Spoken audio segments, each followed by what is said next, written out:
Just do, he just smooth, bringing much news with the facts when he crush fools. I'm rough school, I bust moves like crush crew. Pass me the mic and I'll turn it into lunch food. Just cool, but talk slick and he'll punch dudes. Cowards get the message and they hush like chubs do. You can bring your whole bus crew plus two. T-Dub-T is astronomical, you comical. You a fool if you think we'll ever honor you. Them other channels ain't shit, no abdominal. This the face of new media, fuck a Donahue. You see my giant crew, we shine like a diamond do. If any trolls disrespect, yo, we finding you. We all surrounded you, it ain't no reminding you. He already done surpassed what you trying to do. So quit the fake smoke, you suckers better take notes. When you step into the chat, you better wipe your feet. Hit the like and keep your comments short and sweet. My homie just not a joke, you don't want a war. Plus a deep boxing IQ, you don't want to spar. He broadcasted from Jersey, so we straight. Put you deep in the dirt, that's why they call this the Garden State. You seem tough but not a threat like a garden snake. We not scared of you, we chopping off a head or two. Mark your calendar, remember what we said to you. It's no option, it's just do boxing. Mark your calendar, remember what I'm telling you. It's no option, it's just do boxing. Word 'em up. T-Dub-T. We in the spot. LDBC strong.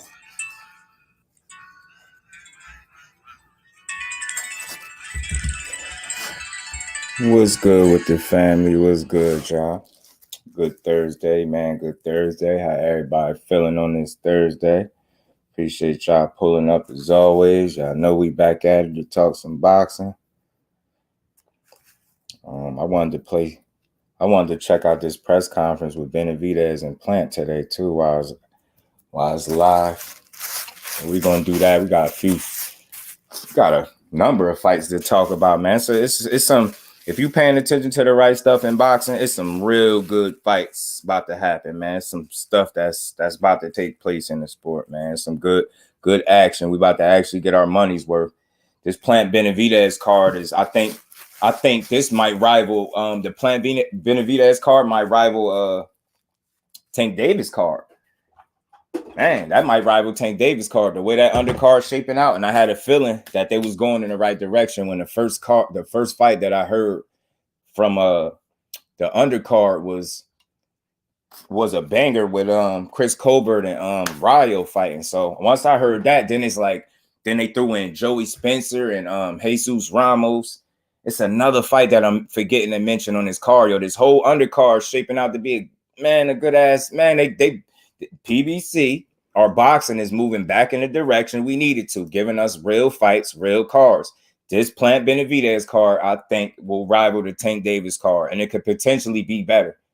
It could potentially be better because of the undercard, the matchups, they're better tests and things like that. Let me say what's up to the fan, man. My bad, pardon me for being rude. Salute to my bro MP. What's good, MP?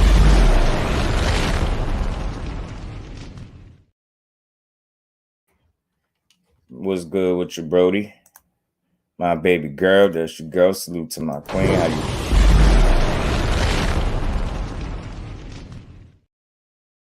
Stopping on through.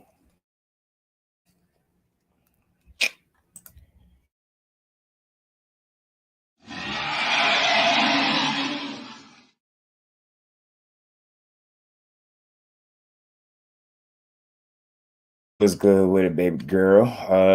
Quee, my sis, what's going on? Appreciate you stopping through. My bad, y'all.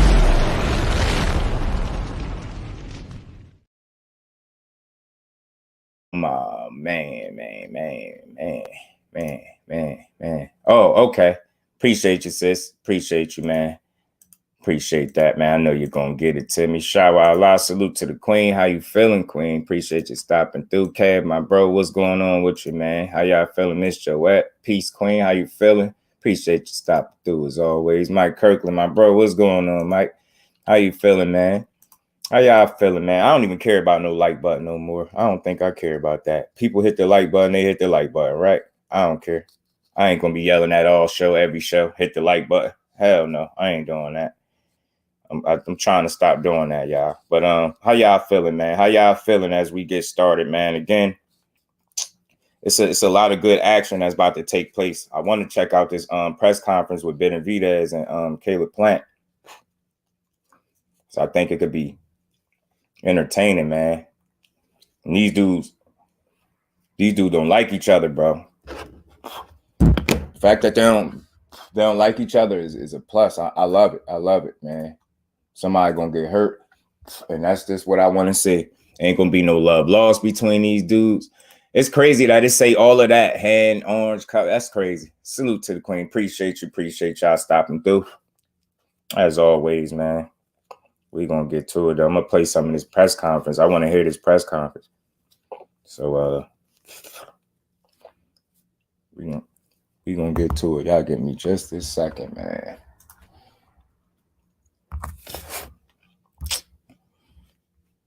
Damn, man. I got everything open right now, man. How y'all feeling? Appreciate y'all. As always, let me get to this press conference that I want to watch, though.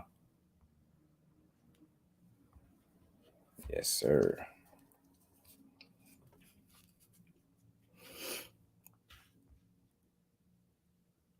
Don't buy solar panels. Seriously. How y'all feeling? Appreciate y'all pulling up, man. I just wanted to get into. I wanted to play some of this press conference, like I said, because I think this gonna be one of the best cards. This gonna be one of the best cards of the year. I think it's gonna rival the Tank Davis card. I really do. The undercard filled out right. Johnny Q, my bro, appreciate you stopping through. The undercard, filled out pretty nice. You got some undefeated prospects challenging themselves against other top level prospects. No, we're gonna play this. Ashley's corner. Salute to the queen. How you feeling, Ash? Appreciate you stopping through. Appreciate you. How you feeling, family? On special editions, fought on championship boxing. Yeah. And this will be his first appearance on a pay-per-view. Yeah, facts. Cav, early fight of the year candidate, bro. So y'all bear with me, man. Y'all be patient. We're gonna play this. Some of this press conference, man. I'm gonna get my thoughts on it. So salute to everybody that's here, that's being patient with your boy. We could talk boxing with the best of them, but I wanted to get into this press conference a little bit. Second on Showtime pay-per-view. He is an excellent boxer, fundamentally solid, underrated power. Coming off. Let me know if y'all can hear that pretty good. Including CBS Sports and Boxing Scene, ranked as the 2022 knockout of the year. Highlight reel knockout of Anthony Durrell. A very durable Anthony Durrell. And if you have any doubts about Caleb Plant's power, go back and watch that highlight, and you won't. Last time Caleb fought on Showtime pay-per-view was a grueling 11-round fight. I appreciate you, Shaba. Canelo Alvarez. There are many people who thought that he provided a blueprint. You know, the jab, the movement, frustrating Canelo in a way we haven't seen him frustrated very long. And it's that combination of skills and power that makes him a worthy adversary for David Benavidez. Stop using power as a selling point with Caleb Plant. We watch this shit too, Steven. Stop. It seems like many times in the sport, ain't no power punching, want bro. to pay more attention to the fights that don't get made than the fights that do. That's a fact. We do. We do. Well, this is an outstanding fight. And more importantly, neither one of these two fighters had to take it. It's not a mandatory. It's not an eliminator. It's not something that anyone had to be talked into. Right. This is something that each of these two fighters wanted personally, professionally. And again, boxing got it right, as it often does. We'll see. No, I don't always get it right. You being a promoter right there. You lying. Boxing don't always get it right. You lying, but y'all got it right. No bigger opponent, fan of the sport. Don't start lying, though. Of course, the president of our division. Grateful to have him here to continue to put on fights like this. It's going to be a great year. March 25th is going to be a great night. We're going to talk about the fight with both of these guys. You guys are both former champions. Talk with their team. Before we get into that, I want to acknowledge a couple of members who are here in the audience as well. A key member, bro, playing by decision. Camp. I'm telling you, it's possible, Johnny. With Richie possible, Plant. bro. Saw Richie. They counting them out. Who is not only Caleb's father, his co-trainer, Richie Plant. If you could, wave your hand for us. There he is. Here he is. Larry Wade. I saw Larry as well. Caleb's strength and conditioning coach. There he is. Good to see you, Larry. So I wanted to acknowledge those guys. Larry Wade, a hell of a strength and conditioning coach, too. We got Larry Wade and access to bread, man. Caleb Plant winning, man. This training camp might be bring to the podium as well. His team, his camp, his strength and conditioning coach might be the reason he win. Right now, head trainer Caleb Plant comes out of Philly. This guy was the trainer of the former unified champion of the world. He's known as Bread Man, Stephen Edwards. There we go, Bread Man. How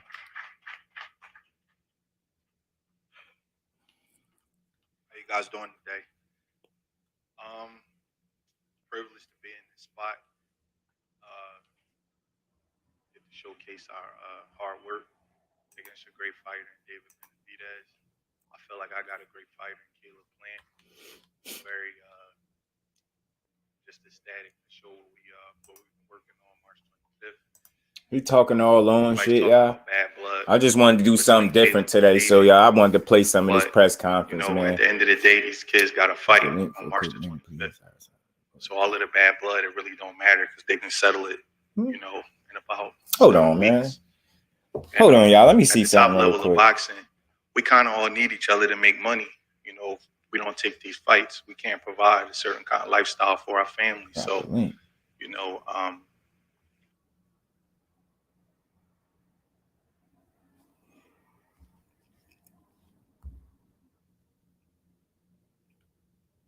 Bread Man ass went out for a minute.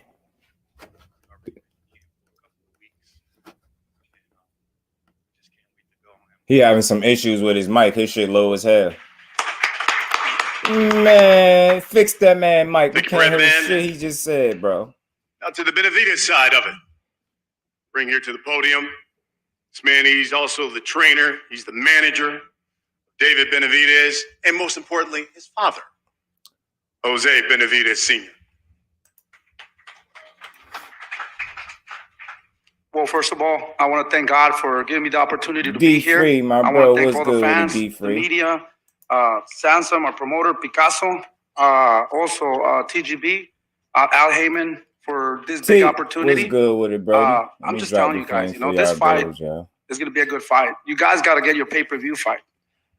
Also, before I forget, I want to thank my team. We brought Memo Heredia to the team. Bros, man? My assistant coaches.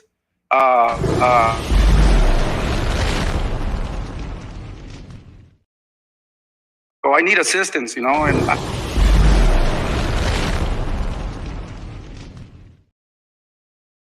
fight May 25th. Don't miss it. Buy your pay-per-views because, guys, we're going to fuck this guy up. We're going to send him to a hospital. Thank you. All right, then. But March 25th. Well, make sure we got that right. All right. Let me introduce the fighter. Let me stop it. Good second, what you Man, bro? what's going on with the man? Hey, What's man, good, I'm just bro? trying to be like you, brother. Man, I gotta get on your level, bro. Hey, you well on your way. You know what I'm Turn the saying? camera on. Yeah, man. I'm at it. I'm on the job, man. What brings you over here to my part of the land, Blue? I just wanted to say what up to you. Say salute to you, man, and keep up the great work. You know what I'm saying? You already know, we ain't stopping over here. You one of the motivators, man. You one of the reasons I got me a channel, bro. Hey, man, the grind never stopped. You know what I'm saying? Absolutely. The grind never stopped, kid. Right. I just wanted to tell you that I see you doing your thing. You're on the grind. You know what I'm saying? Appreciate you, bro. Yes, sir. You already know the grind never stopped, kid. Never. You know what I mean? I'm about to go see my grandbaby right now. Oh man, blessings to the grandbaby. I forgot you say you just had a grandbaby too, right? Yeah, first grandbaby. You know what I mean? Right. I ain't get to that point yet, man. I got some kids. I ain't got no grandbabies yet. My daughter 13, so I ain't that far yet. I'm 9 kids. I'm 9 kids in, man. Shit, I'm 2 with 1 on the way, Blue. 2 with 1 on the way. 2 with 1 on the way. Now my grandbaby make 10. Yeah. Because you already know. Right. You know what I'm saying? That's dope, man. Blessings to you and the wife, man, on your journey. Much appreciation, bro. If you need me to help you with anything or need any kind of info, man, all you gotta do is hit me, bro. Right. I appreciate that, bro. Definitely, man. You already know, okay? Keep doing your thing. I'm listening right now. Peace. Appreciate you, bro. All right, brother. Blessings to you. All right. T, what's good, T? What's good, Pimpin'? What's good? What's good with you, Brody? I thought I'd come through this joint, show my face. What's good with you, Pimpin'?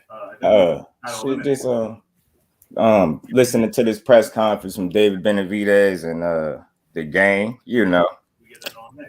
Got a whole bunch of this. Man, you see this I don't know, I ain't asked you this, man. This card right here might be better than Tank card. And I don't mean it like, you know, I'm talking about in terms of boxing. Yo, that undercard is crazy, bro.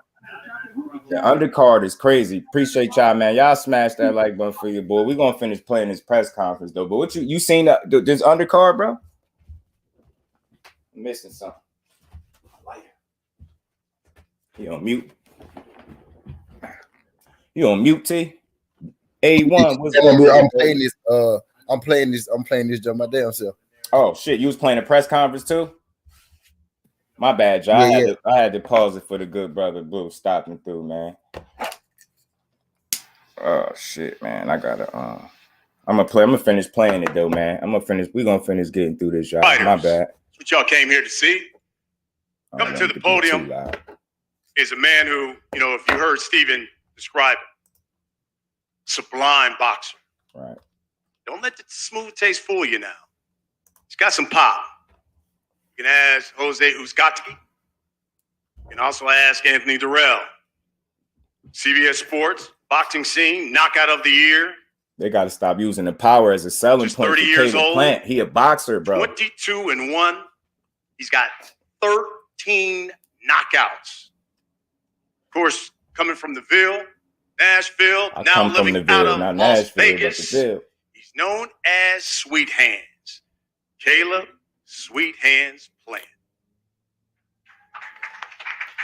Hey, yo, I'm starting to think Johnny Q, them braids gonna get him beat up, bro. I hate when people do dumb stuff with their hair. He just braided.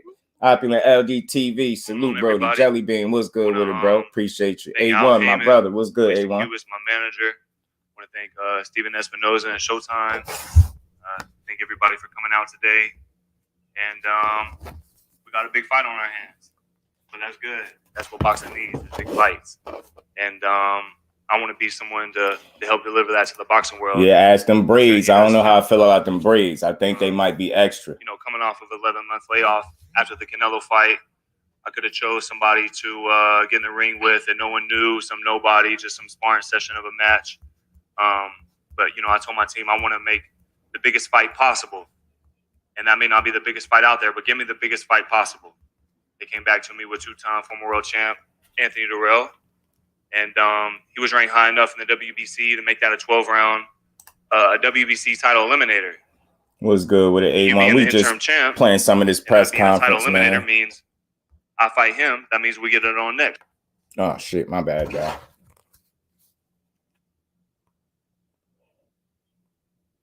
I've never lost to a white boy, and I'm not about to start now.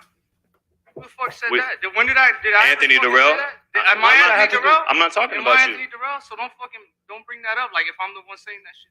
I didn't say you said that. Finish what the fuck you gotta say. Then shut the fuck up and quit interrupting.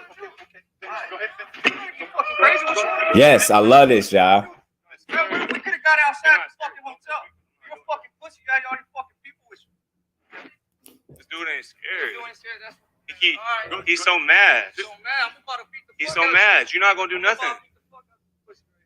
I like Caleb playing. Clint got him already. I feel like y'all. You hear Jose Senior, you know, he calls fighters bitches and pussies, and you may hear that between fighters, but you don't normally hear boxing coaches talking like that. And the reason you don't really hear that is because a lot of boxing trainers, you know, hurry up. they've been in the ring. You gotta go run, brother. They've been in the ring. They fought before. Go exercise so you can but run. you've never They're gonna fought. close the fucking track. You've never Man, made that shut walk. up, man. You never Shut had to your lace ass up a up. pair of gloves to Let feed this your man family. talk. You don't know what it's like. Bitch. So it's Sit down. easy for you to Crush, toss those my words bro. around because What's you never good had with to it, do Crush? You're a bitch. Mr. PSA, what's good with it, my bro? You wanna cry? Appreciate you stopping through. I love this. Anyways, energy. March 25th. I I'm love gonna be this, there. y'all. I'm gonna be in shape. I'm gonna be on weight. I ain't gonna be on cocaine, and I'm gonna whoop his ass. Nice one, Caleb. Thank you, Caleb. Nice one, Caleb. Nice one. Nice one, Caleb. Should have brought your glasses so we could slap in the face. What? It's his pops that make me frustrated, y'all. It's the father, man. It's his father. All right, now coming to the podium. I love this, y'all. They're fine. Coming to the podium. He already in his head, man. Unbeaten. I'm telling 26-0. Why is he emotional? I ain't never knockouts. seen him be emotional, bro. He is the former two-time WBC That's not his super style. middleweight champion of the world. He has been nicknamed the Mexican Monster. He is David BENAVIDEZ. First of all, I want to thank God because without him, none of this is possible. Plant with bread, Secondly, man. I want to thank Al Heyman, Samson Lukowicz, Lisa Kubas, my father, Jose Benavidez, and David Garcia. This has been a fight in the making for the past 5 years, and I couldn't have come at a better time. I'm at my best right now, mentally and physically. There's been a lot of shit talking going back and forth, but on March 25th, I get to put hands on Caleb Plant. And trust me, when I say I'm going to beat the fucking living shit out of you, pussy. I'm going to beat the living shit out you. Yo, yeah, and then when you're in the fucking ground bleeding from your fucking mouth, you're going to realize how to respect a real fucking monster. That's real. What? I'm scared because I'm fucking... David, leave him alone. He's about to cry. This dude, man, he has 13 knockouts. He thinks just because he knocked fucking Anthony Durrell out, that's supposed to be something to me. I beat the shit out of Anthony Durrell when I was 23 years old. I was champion before you. I got 3 fucking belts right now. Man, I'm what you want to fucking be. You a fucking... David said he got 3 belts right now. Watch, March 25th, and he ain't the champion. That's wild. Put this motherfucker in the hospital. Having 3 belts but not being the champion is a weird flex, man. I ain't even gonna hold you. What's the 3 belts? I want to know. All right, guys, let's get in. Let's just talk about the fight here. What are you talking about? I like David, him, though. I'll I come to you love David, first. though. I like him. Don't punch me, David. I don't want to. Significant fight in this weight division. Tell us, That's a from your weird perspective, flex. how did this 3 fight belts get and made? not a champion is crazy. Because we've been waiting for so long. Yes. Well, this fight, it happened at the right time. He had a sensational win with Anthony Durrell. I take nothing away from that. And I feel like it was the right move to make for both of us. We Did you both catch needed that, Rose? It looked like he's step reading up from a something. step up in class. I've been wanting to fight him for a long, long time. And then now they made the winner of this fight the mandatory for Canelo. So it couldn't come at a better time. I'm super motivated right now. Pumped, and I can't wait. He's pumped. Caleb, you kind of gave us a good timeline. And we hear, and look, we see. It's not like, look, Stephen Wonder can see you guys don't like each other. But I think the question I think most boxing fans want to know, when did the bad blood start? How did it start? Well, I think, just natural. David's obviously one of the top in the division. I'm obviously one of the top in the division. And, just agreeing to disagree on who's better, I believe is how it started. He thinks he's better than me, and that's fine. He should feel like that. What great fighter doesn't feel like he's the best? And, I feel the same way. Then it slowly just starts to build over time. And, when it kind of became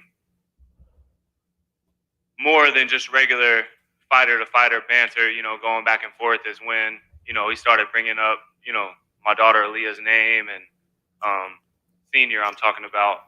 And, even like liking pictures of social media, me and my daughter Aaliyah in the hospital bed, just different things like that.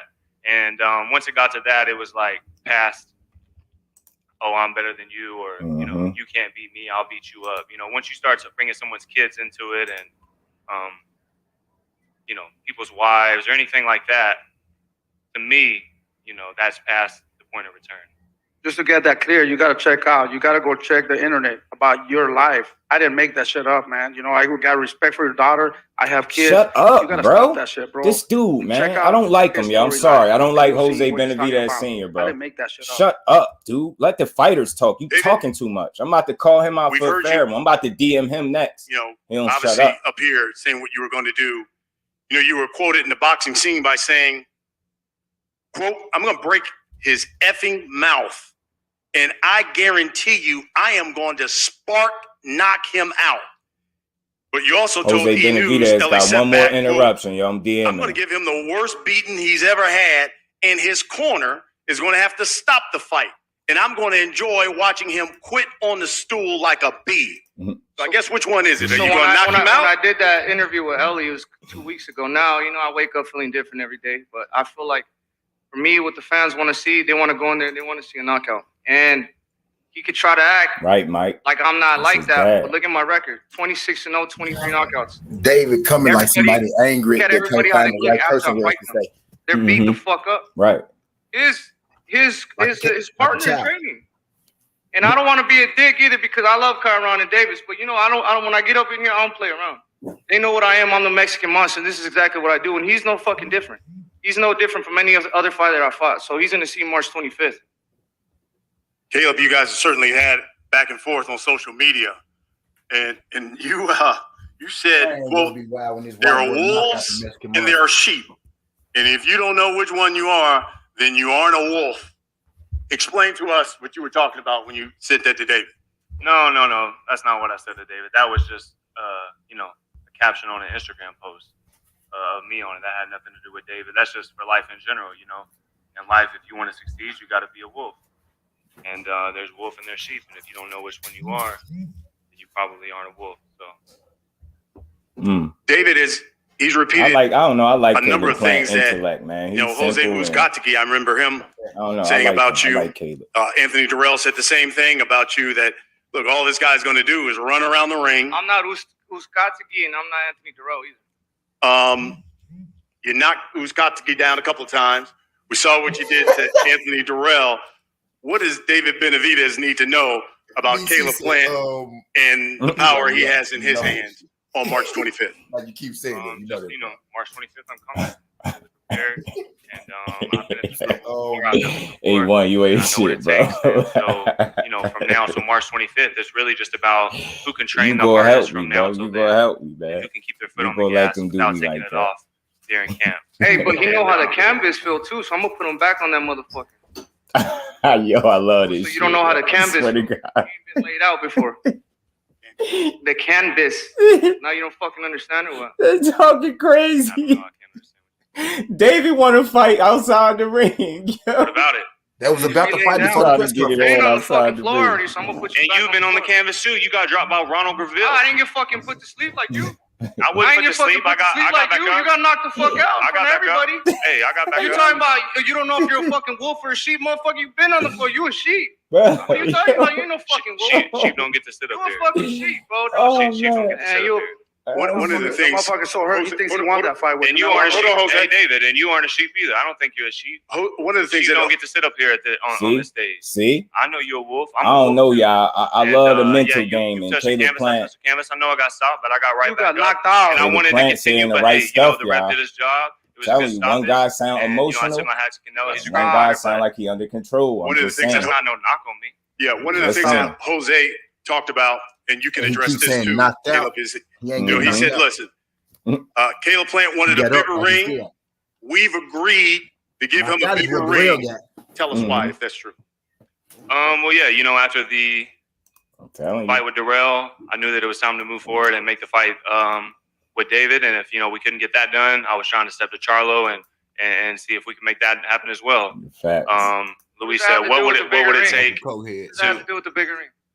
What does you trying to fight Charlo have to do with Yeah, I know. I'm getting to it. Ring? Yeah, I'm getting to that. How about if I would have said no to the blue corner? Yeah. I said yes to everything. They're like asking things. They won't let him finish, yo. All right. Hey, because Payne really like, hey, shut up. Just do about to call out Jose Benavidez Sr. Fade, bro. And, I don't train or none of that. He said, what would it take to make that fight happen? I gave him a list of some things that I thought that, I wanted to have. And within like a day or two, he came back and he said, done deal. And, even from Jose Sr.'s side and David's side, he said as soon as they came to him with those negotiations, he just immediately, said yes to everything because he thought I was giving, trying to get out of something or something like that. But, if you're going to, as soon as they bring something to you, just say yes to everything. That's not really a negotiating tactic. So it's not my problem that you said, it's not my problem that you said yeah to everything as soon as they brought it to you. And, I said, hey, what about a 22 by 22 foot ring? What about it being in Las Vegas? As far as the rival gloves, you wear rival gloves every fight. What about if I would have said no to So I had no request for you to wear a certain glove, or I'm wearing Grants. So if I had a request, I would make you wear the same gloves as me. I wouldn't make you wear different gloves than me. So that don't make no sense. So as far as the gloves, I ain't got no idea about that. My contract says the glove of your choice. David, how important is this fight Caleb, to this weight division and to the sport in general? This is the most important fight in my career to this day. I feel like after this fight, I'm gonna just pass that threshold and get to where I wanted to be. The goal I had for myself when I was a little kid, when I said I wanted a pay-per-view star, that's what's gonna happen at this fight. And it's I feel like every fighter has one of these fights, one of the grudge matches that really brings the best out of them. And I know I don't like Caleb Plant at all, but I want to thank him too for bringing this animal out of me because this is the hardest I've ever worked. I've been training like a fucking animal, and I'm very excited, and I'm happy to show. I'm gonna be happy to show the people and give all my fans a good knockout because this is gonna be a hell of a fight. It's not gonna be easy, but we're definitely gonna go in and we're gonna get the knockout. And I know you've been training because obviously for the Uzcategui fight, at one point you were going to fight him. Any fear of overtraining? Because you've been in camp for a long time, it seems like. Well, you have to. I mean, if you're a professional boxer, this is my profession. I mean, I don't put a lot of stuff on Instagram, but I'm always training. I only take 3 weeks after my fight. And I train. You know, as a fighter, I've been professional 10 years. You have to know when to push it up and when to pull it down. You know what I mean? So I mean, there's no fear of overtraining at all. Do you believe? I know that has come out. Do you believe Caleb's been spying on your camp? We've been looking at my guy's fucking Daniel Blanca's dad's story. He looks at my videographer Jeremy's story, and then his photographer started following them. So I mean, if we're gonna fight each other, I'm not gonna go look at his stuff. Because Caleb's smart, dumbass. That don't make him stupid. I'll ask you the same question. Ask him. How important is this fight to the 168-pound division and to the sport? It's super important. You know, me and David have both been at the top of the division for, some time now. And, the time and now, kind of how he said, perfect timing. And I also think it's important for the sport in general to let these other guys know, don't be scared to let it all hang out. Big fights is what boxing's about. And, it's about legacy. And this is a legacy fight for me and my team. And that's going to lead us to bigger and better things. So, I couldn't be more excited. Lastly, we'll wrap it up with this. Let's go, Plant. Caleb, we'll start with you. In Las Vegas, Showtime pay-per-view, for all the people who will pay their hard-earned money, buy tickets, buy the fight, what can you guarantee that they're going to get on March 25th when you step in the ring with David Benavidez? They don't like each other.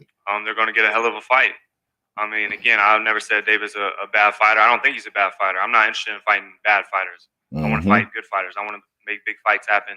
And this is the biggest fight in the division that can be made. So I'm excited to do that. March 25th, I see myself getting my hand raised. David, you get the final word. For all those people coming out to the MGM Grand Garden Arena, can't wait to say something. Paying their hard-earned money to Showtime pay-per-view to watch this fight, what can you guarantee they're going to get on March 25th? March 25th, I guarantee you I'm going to knock Caleb Pound out before round 6. Guaranteed. There you have it, folks. It is one of the most significant fights of the year.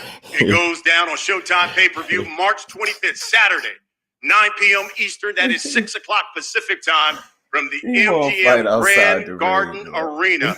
Get your tickets now with David Benavidez, Caleb Plant, 2 former world champions going at it at 168 pounds.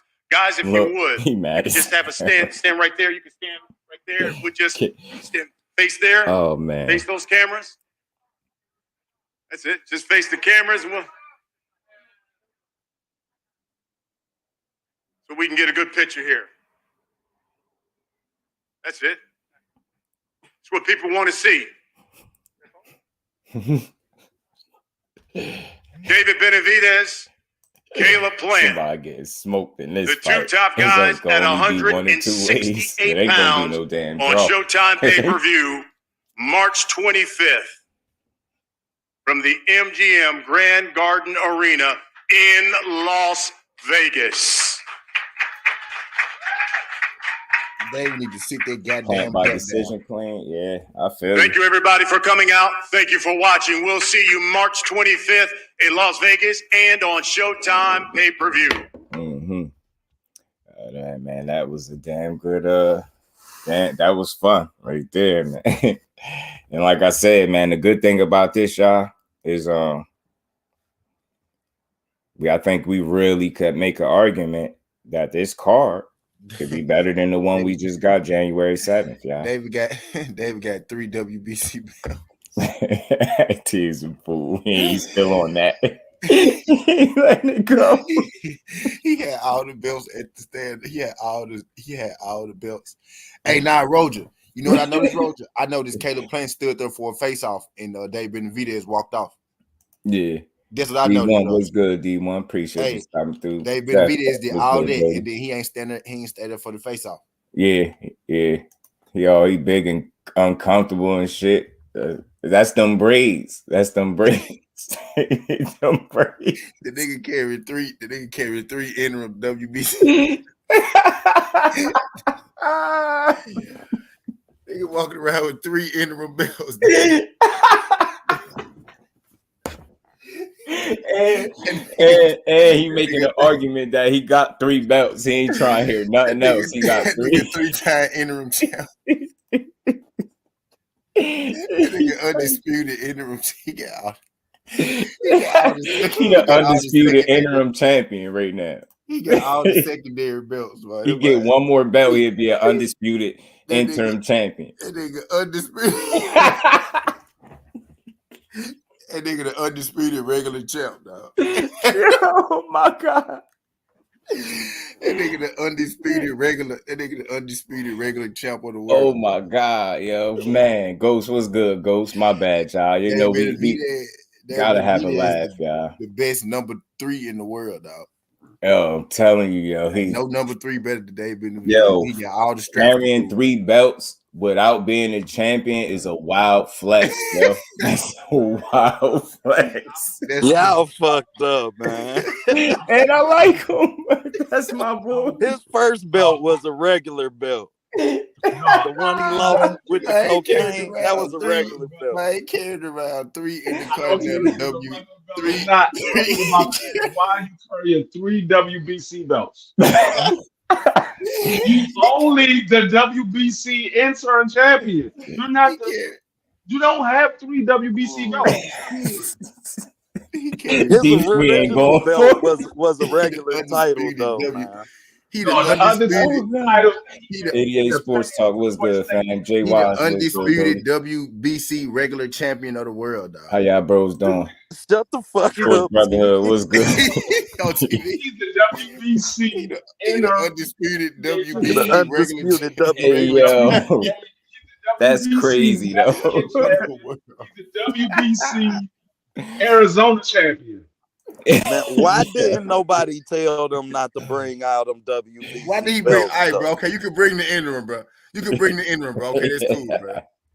Nah, but it's different. No, Ghost, it's cool, bro. If you got a silver belt, bring it, bro. He He brought should have all left at three of least them. 2 of them home, y'all. You gonna bring all 3 of the interim, bro? Just bring one of them. And then say something about it to the dude that you about to fight. It's crazy. He like, I was champion before you. I got 3 WBC belts. But dude, you about to fight and fought for all the belts. Yeah, WBO, looking at him like so. Jose Diaz, I know that's your boy, Jose, but we got to get him real quick. God, Hey, he a what's monster, good, but it's going to bro? be a good ass fight, but I got to get him real quick. I got to get him real quick, Jose. Hey, just do. Jose. I'm letting you and C know right now. Jose. Right. He can fight his ass out, Jose. For sure. If Caleb Plant knocks out David Benavidez, I'm doing a before and after interview with David Benavidez versus David Morrell and Caleb Plant versus David Morrell. David. What's the nigga that? No. Anthony Morrell. Anthony. Go see the unified. You see how he did the interview?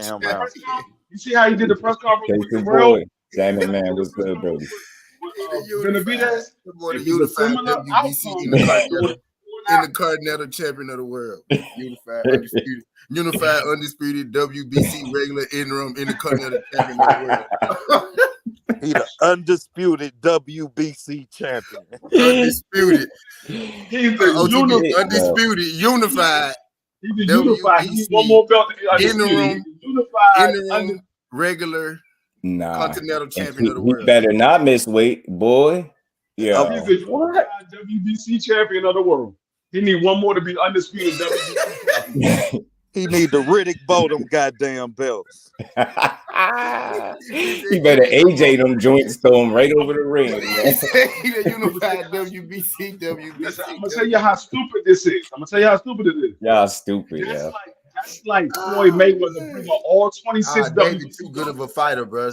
David too good of a fighter for us to be doing this to him, bro. But He too good of a fighter to be parading with them damn belts like they give him more validity. You too good of a fighter for that shit, David. Yeah, your validity is not with the belts, bro. Right. It's the fact that when you were saying the shit about your record, that's the shit, that's your flex right there. Now I'm getting in here and I'm knocking people out. You just knocked somebody out, and they just now talking about it. I've been stretching people. I would have stuck with that route. Don't say nothing about them bogus ass belts. Because hold on, y'all. Salute, Brody. What fucked me up, y'all, is David. Goddamn it, he brought them 3 belts, but it's really only one title. He's only been the champion one time. 2 of them belts he lost. One of them belts he lost on the scale. The other one he lost with the coach. So why the fuck are you parading around the experiences of you losing one on the scale and one fucking with your nose? Yeah, nah, he tripping. He supposed to let that's baggage at this point. You gotta let them belts be, bro. That's baggage. Yeah, you gotta leave that alone. Might as well snort some coke off of them motherfucking belts. That man about to block his blessings all because he won't leave them belts home. He bugging, yo. The man about to go in there and get sparked by Caleb Plant, yo. Around them motherfucking belts, Dave. You too good for that shit.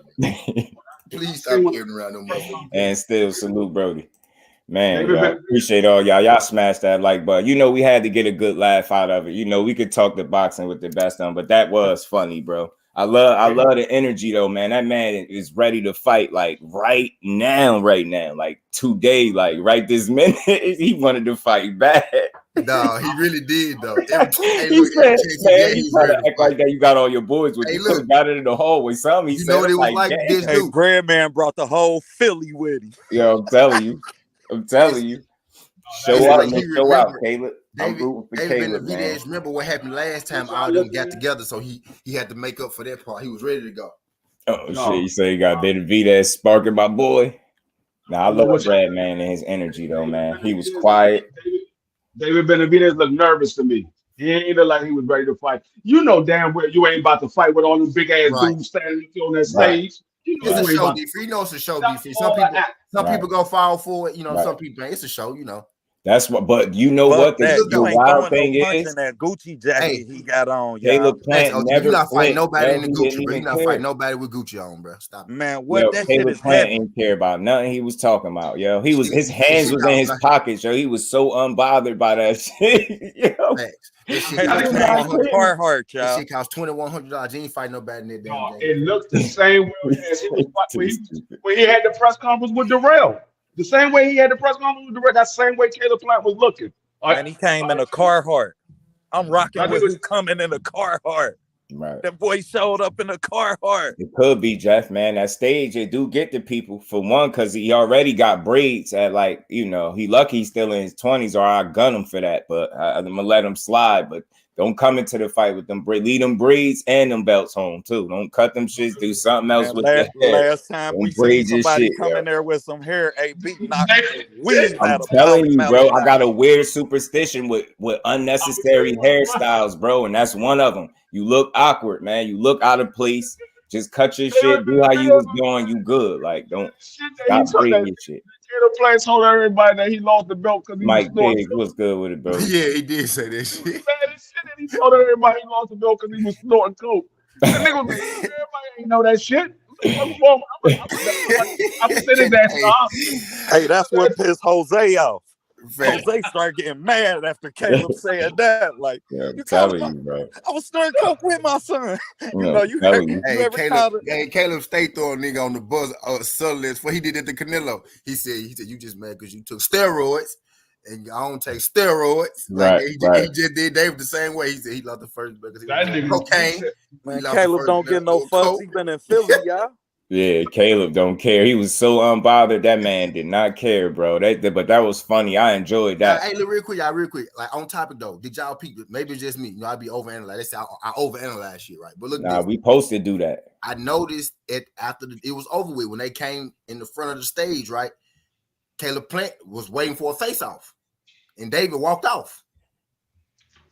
Did y'all peep that? Like he turned his back on him. Yeah, he turned his back. He wanted no parts of the face-to-face interaction after all that shit you just did. But it was a big ass security guard sitting there. It was, but you gotta do the face-off though. Like, you know what I'm saying? Sports brother. You've been trying to get in front of him the whole time. You've been like you talking about that coat. Yeah, he won't let it go. Brian Custer, you know what I mean? Mm-hmm. Want smoke or something on it. Damn, yeah, A1 trying to take y'all money for y'all. I want, you know, bet. I got Benavidez stopping Plant late. He said he getting him out of there in 6:88 before 6 rounds or something like that. Plant certified. Plant going. Alex, what's good with it? Alex, Plant gonna make this a fight. I do believe that, man. I do. Yeah, the ring. Yeah, man. Yeah, it's like I just that frustrates me because it's like it's stating. It's like what you expect a guy that box to do. If I could get a bigger ring and I'm the boxer, yeah, I'm gonna flex on you and say, yo, I want this. Why is that even in your head, though? Man, that shit ain't gonna make no fucking difference, y'all. It's not. If you talking about the pressure that David Benavidez got, you can be in Albuquerque, New Mexico. He's gonna walk you down. Yeah. David can walk you down. But let's see. I want to see how he handled the boxing from Caleb Plant, though. I do want to see. I want to see. I think if he's sleeping on him for any just a little bit, this fight could be real interesting, man. Because all he talking about is knockout. Like he's 100% sure he's getting a knockout. Like he 1,000,000% sure if that's possible. But y'all know, man. David don't knock no damn body out, y'all. Yeah, it be stoppages. He don't knock people out cold like that. He stop you because he's overwhelming. Yeah, I mean that pressure is overwhelming. I got film of David throwing 8 and 13 punch combinations, like no breaks in between, in the middle of a fight, child. No defensive responsibility, but yeah, I mean, just OTB, say it again, OTB. Right? Yeah, no defensive. Well, anybody who throws punches at that magnitude, y'all, you're losing your defensive responsibility after 3. Yeah. After two times holding the phone, you dropping the phone if you keep him punching. That's what I don't Boots, care that's who what you Boots are. run into trouble at sometimes, OTB. Too right. much. Tell him again, T. Who get in trouble like offensive, that? Being too offensive opens you up for shit on defense. Because if you throwing rights and lefts, you can't be blocking, throwing rights and lefts. Right. Tell him, T. That's a fact. Teach, T. All facts. All facts, bro. That's what I'm about to say. Man, it's fun, yo. But the whole card about to be it, though. It's about to be one of them cards. Did y'all hear the fights that they lining up? Like Joey Spencer and Ramos is a damn good fight.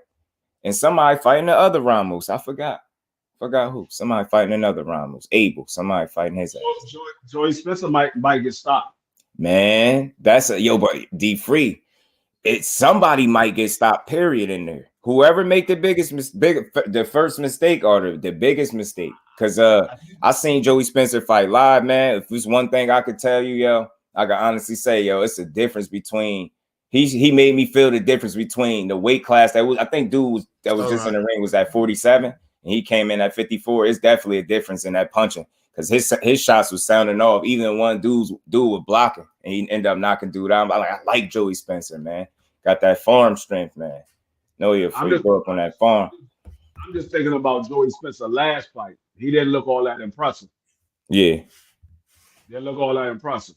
That's what I'm thinking about, D Free. I'm a little worried. I'm with you, D Free. I'm with you. Especially you know, I trust your film breakdown. I know when you saying something, you see something, and y'all ain't Mikey Garcia. Y'all really see something. But I think would this be too much of a jump in level? Fuck the number of fights. We know what the number. Dude got like 19. Joey got like 15, 16, something like that. But is it like I just noticed? I seen him get tested a couple because I've been watching Spencer for some years, man. I seen him get tested a couple times, but I know this is a real fight for him, and I just want to see how he gonna approach it, man. That's gonna be a good fight. Well, back to what you were saying, Just I mean, what I credit them for with Joey Spencer is that he's seen all of the looks, bro.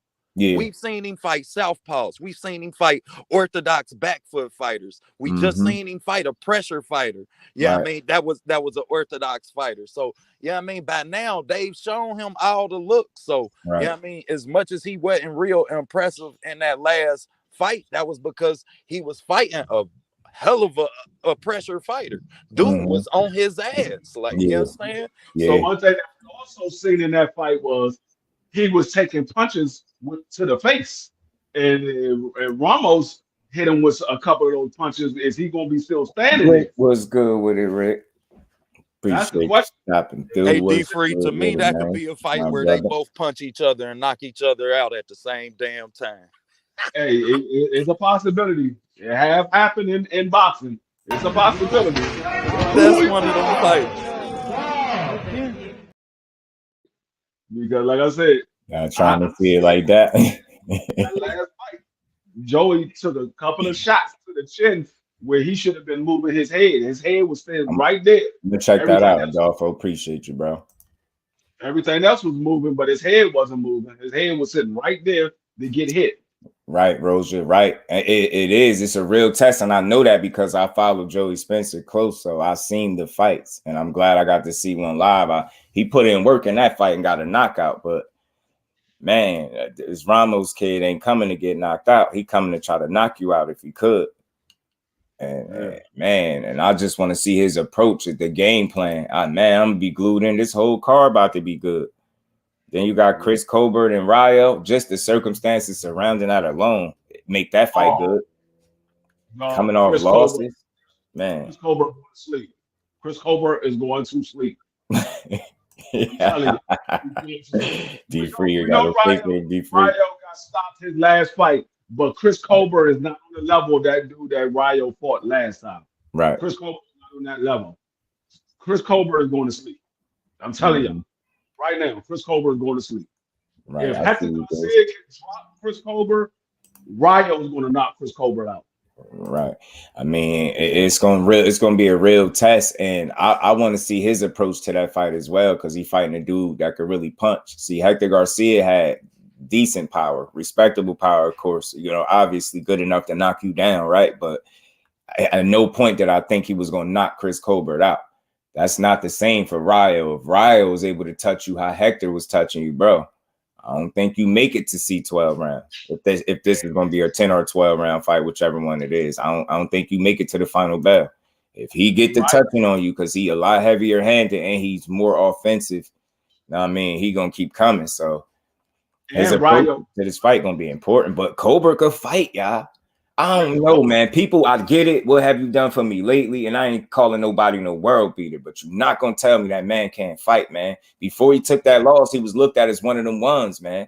I still think he can be something. I don't think it's over for him, but it's his approach, that game plan, how he fight this fight is gonna be important. You somebody in there, that nigga turn your lights out at any given time. So I'm gonna tell you like this. This is what Chris Colbert is. BC, my bro, what's good with it, Brody?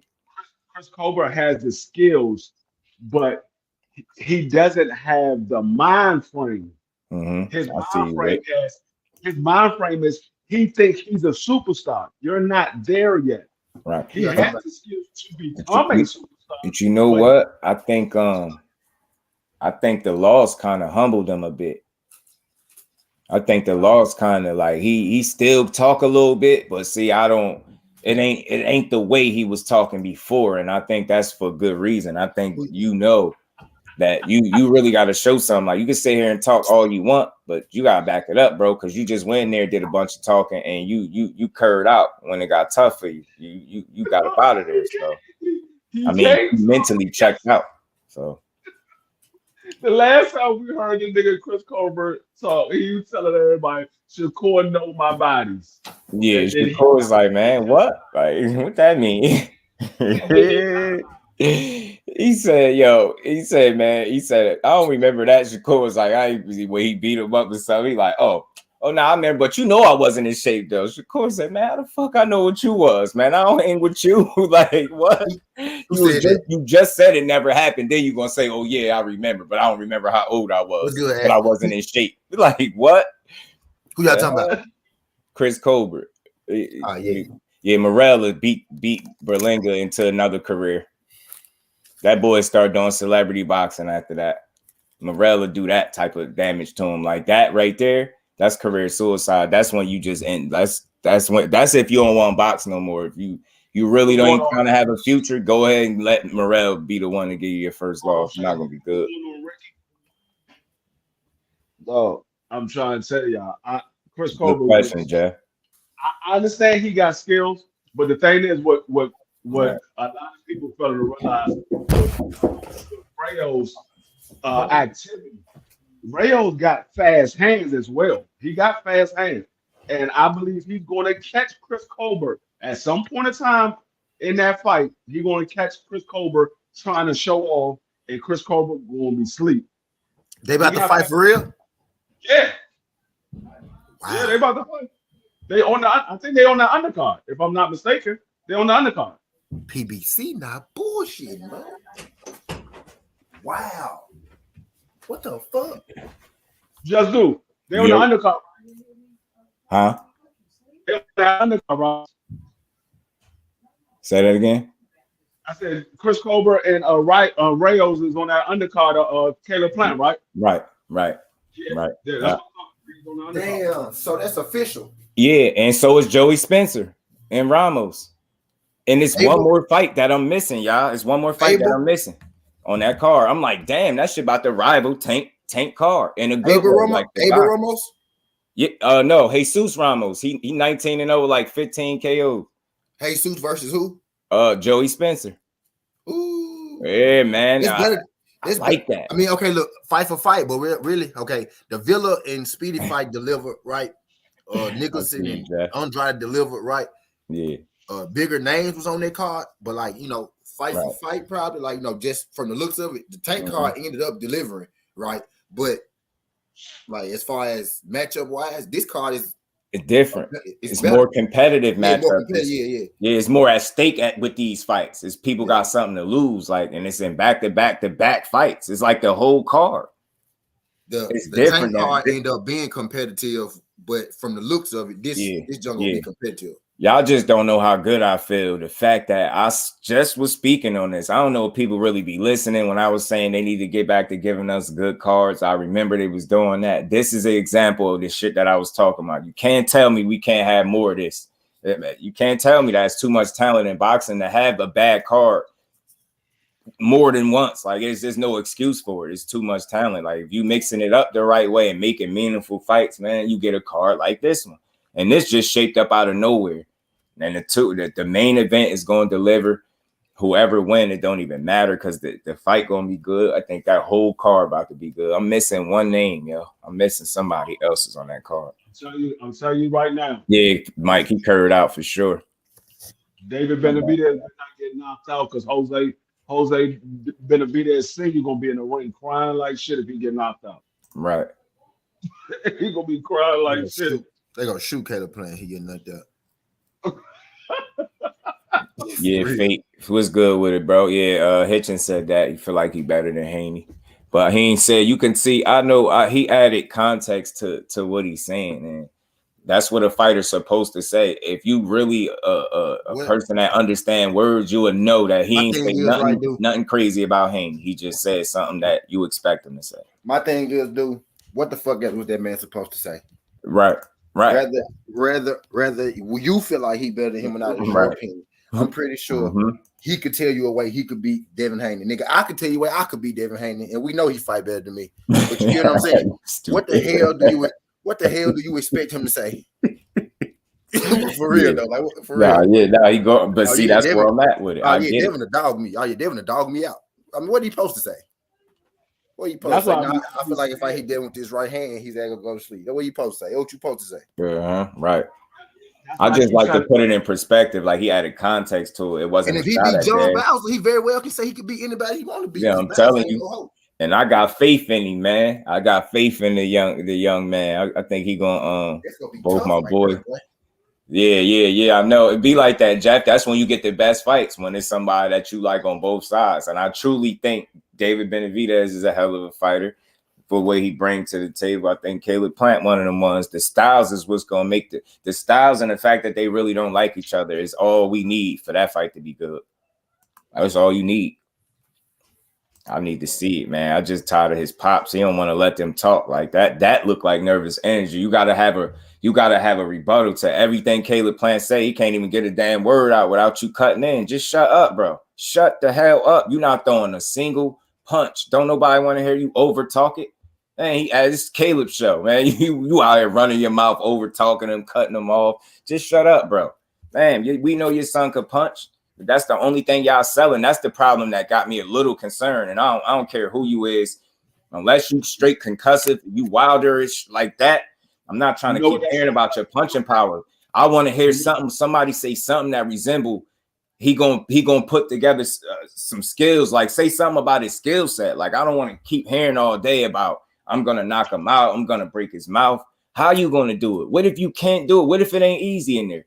What if he really make you work for it and he touching you up while you working for it? What if you ain't ready for it and you did all this talking? Now, what I'm saying, you look like you doing too much. This is pop. That sound like Rolly versus Tank. Rolly kept saying, "I'm gonna knock him out. I'm gonna knock him out." And what happened? It's knockout. They ain't got no other. They can't talk about. And tell me if I'm wrong. We all know that Rolly got the power to knock any of those dudes he get in there with out. But was you able to do it because you were so focused on knocking somebody out, talking about punching power to a dude that make a grown man take a nap? You get what I'm saying? You took your eye off the ball long enough for you to take a partial nap, a mild concussion. You had something going on in that ring, and that boy punched you right there. I'm like, yo, Tank crazy. He punched him and got out the way. This man fell into the ropes, got up. He had Prince in the back of his he had some Prince attire on, man. Prince rolling over, man. You done got stopped in his colors and shit. You got a symbol on your kicks and shit in the ring, getting stopped. That he did when he got up and stepped to the referee, like he stepped off the step and misjudged the step. Right, I see you, DC. Hold up, I can't get my foot down, dog. This right, nigga, Yo, I'm talking about that. It was the last little, you know, the little wobble that did it for him. It was the last little. I was hoping that he could have fought through that one little second right there, and the ref would have let it continue because that was about to get bad. I'm telling you, he want to talk. I think if it would have been able to continue and he would have really got the knockout he was looking for, I think he would have been talking different. If he would have had to really wake up, I think he would have had a lot different to talk about. You know what I mean? I think he would have been coming a little bit different. D-Man, what's good with it, Brody? Appreciate you stopping. You know what he would have been talking about? He'd be like, man, I had the same dream that Leo Santa Cruz had. It was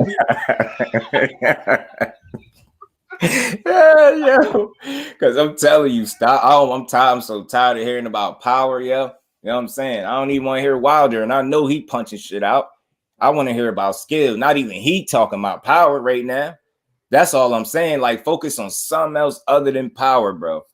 You know what it is? In there with a dude that's skilled, man, a technician that can really box. You're banking on really being able to break him down and hurt him with every punch, and I'm really gonna be paying attention to that. You normally don't dash. You never really see that with Benavidez, but if he start loading up early and missing. I'm gonna tell you what it is. Like to get interesting. When a dude lacks the skill, all they can talk about is what they can do, which is throw hard shots and go. Was good with it, Fire. Appreciate you. They don't have the skill to be able to box. That's why you don't hear Deontay Wilder talking about his power, because he has the skill to be able to box. You don't hear Tank Davis talking about his power because he has the skill to be able to box. Right. It's just people don't give them credit for their boxing ability. But we know that they can box. They know that they can box. That's why they don't talk about their power. Yeah, and it's like you ain't got no 100% KO ratio, bro. And I ain't saying you can't knock him out because you ain't got 100% KO ratio, but it ain't like you're knocked out at everybody. And we seen these stoppages. We understand this. A KO is a KO to you. We get it. But man, I'm telling you, just like you said to Caleb Payne, he got put to sleep. He ain't get real quick undercard. I just checked my junk undercard. They charged me too, bro. Oh, hold on. Let me drop the flame. What? Y'all talking about BLK, ain't y'all? Yeah, we was talking about that shit earlier. They charging people. We was talking about it earlier, but I just remember sitting here that I had bought a subscription too. I saw it A1. I saw it A1. Charging people or something like that. Yeah. I ain't tripping though, because I was going back AB pay-per-view anyway. I'm going, so right. How much they charging for the AB pay-per-view? $42. Yeah, there you go. Appreciate you, 88. It's Cody Crowley versus Abel Ramos. Yeah, finally he getting tested. Hell, Rick. I knew Ricky was gonna get. I knew Ricky was gonna feel that. Right. Appreciate you, 88. That's what they're like. Rick over there, like, told you. $42. They already took the money from y'all. Yeah. It's giving me Tevin Farmer, Mickey Bay vibes, man. It's giving. How much was yours undercard? Y'all better call y'all banks. Undercard. So these niggas is taking money from y'all before y'all even get a chance to say you want to buy. 42. Y'all better call y'all banks. What Tab girl said? No. Basically, it's like a subscription. They did it like the subscription is $10 monthly, right? But what they did this time was they basically made you pay for the pay-per-view. Yeah, they made you pay for the pay-per-view before the pay-per-view even has been made. Before the pay-per-view. Oh yeah, banks. That's how Tevin Farmer was though. But salute to BLK Prime. The subscription is supposed to be $5. It's supposed to be $5 for BLK Prime. But because y'all bought the pay-per-view last time, right. They making y'all buy it again this time. They already got your information. All they doing is just send it to you again.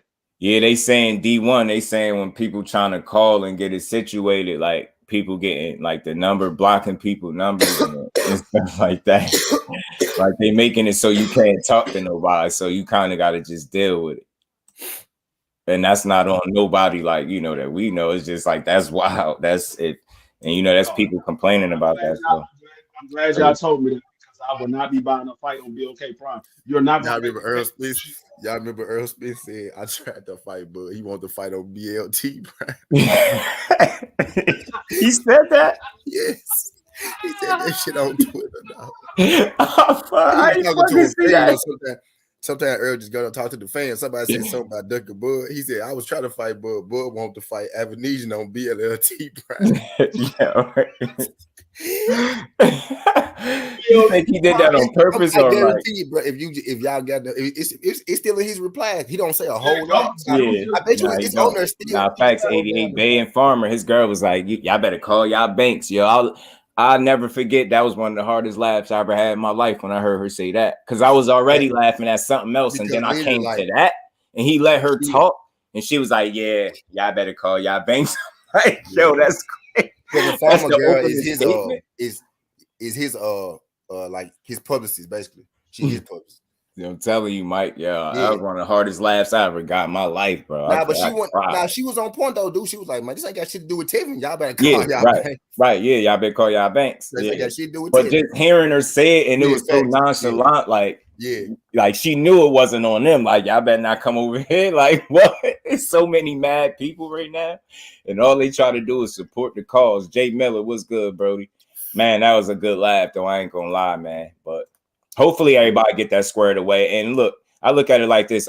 We tell jokes. There's nothing, no personal stabs. I don't knock no networks for trying to put on shows and giving fighters opportunities. At least, you got your boy AB through his third opponent, and he still got a fight coming up. So it's always good to see AB back. Everything Boxing just did a YouTube about it. He's doing a video about it. BOK Prime stealing money from people. Oh, man.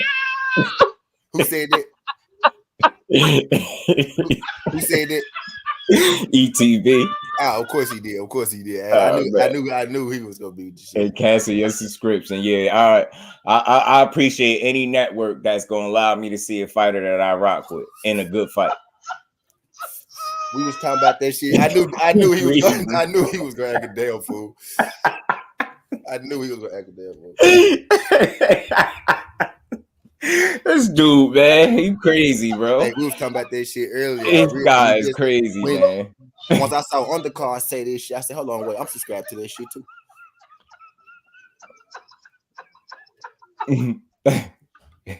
Oh yeah, appreciate that, Adolfo. Yeah, I think that could be his demise, yo. Thinking Caleb Plant scared when he not, bro.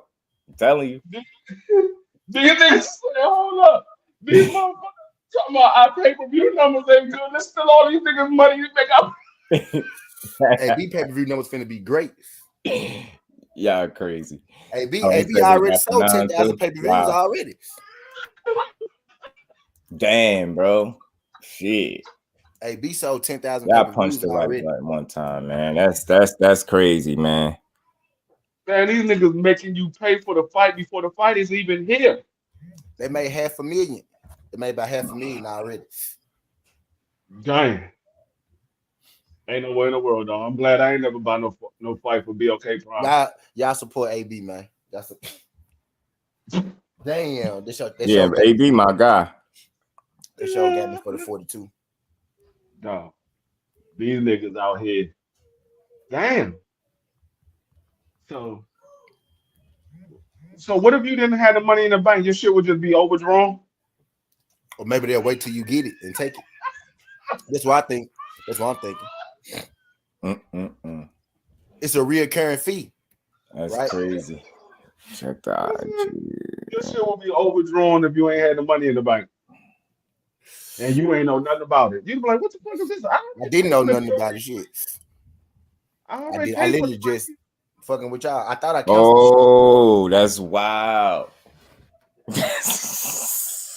Hold on. I'm gonna say this and put this on the screen.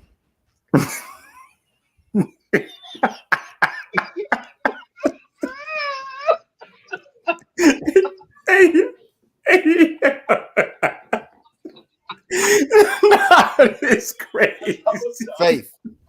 Faith. Nah, this crazy, yo. Hold on, bro. It say all sales are final. Should have read the fine print and put the emoji with the nails in it. Nah, that's crazy. What? Hold on, yo. They on some scam. That's funny though. That's I'm sorry. Y'all know we goofy, man. Y'all know we be laughing. Y'all know I like to get a laugh, man. Hey, now and then it's just funny. This funny though. Like, nah, bro. Cause it's like That shut down everything. Like at that point, you could be mad as you want till you blow in the face. It ain't gonna do nothing. Like it's final is final. That's crazy, yo. Wow. What's going on? That hurt, yo. Shit, bro. Man, that shit crazy, man. Yeah, I mean, that makes me not want to buy no fight on BLK Prime because these motherfuckers gonna be taking $42 every goddamn time they do a fight. Oh, they said it's a recurring charge. Yeah, recurring. I just said that. That's what I was saying. It's a recurring charge. So they're gonna keep doing it. It's a monthly subscription, but the subscription ain't supposed to be 40. It's supposed to be 10. Yeah, bet. That's what I'm saying. It's supposed. Oh God, yeah, how crazy, bro. Actual subscription. When I looked at it, the actual subscription was $4.99. So you're supposed to pay $4.99 every month, but they're going to charge you $40 every time they have a fight. Is a revolving charge every time they have a fight. You don't have to worry about ordering the pay-per-view. They're automatically going to charge you for the pay-per-view. Wow. That's tough. He said they're going to charge you for every pay-per-view they get. Everybody going to go out and get new debit cards. Everybody got to shut their debit card down and go get a new debit card. Yo, that's crazy, yo. Nah, that's bogus. That's crazy, bro. I told y'all not to buy the Bud Crawford fight. That was some bullshit. Y'all wanted to go see that dumb ass shit, and look what happened. I told y'all, y'all didn't want to listen to me. I told y'all. Now look what happened. Y'all wanted to see that dumb ass fight, and now y'all got to pay for it every goddamn month. That's how Bud Crawford getting his money. Nah, yo, look though. Oh, that and they replying to you, Jeff. Oh, we got a reply. I ain't even peeped. They was talking to you.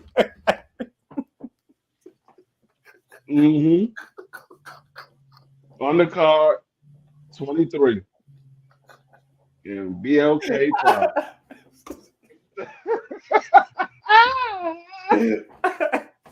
Oh shit. They replies to undercard box. Oh man, yo. What? You should have read out the fine print. Damn. Yo, the emoji is OD though. They had to put that emoji. Oh man, yo. Oh my God, yo. I'm crying, yo. They crazy, yo. What?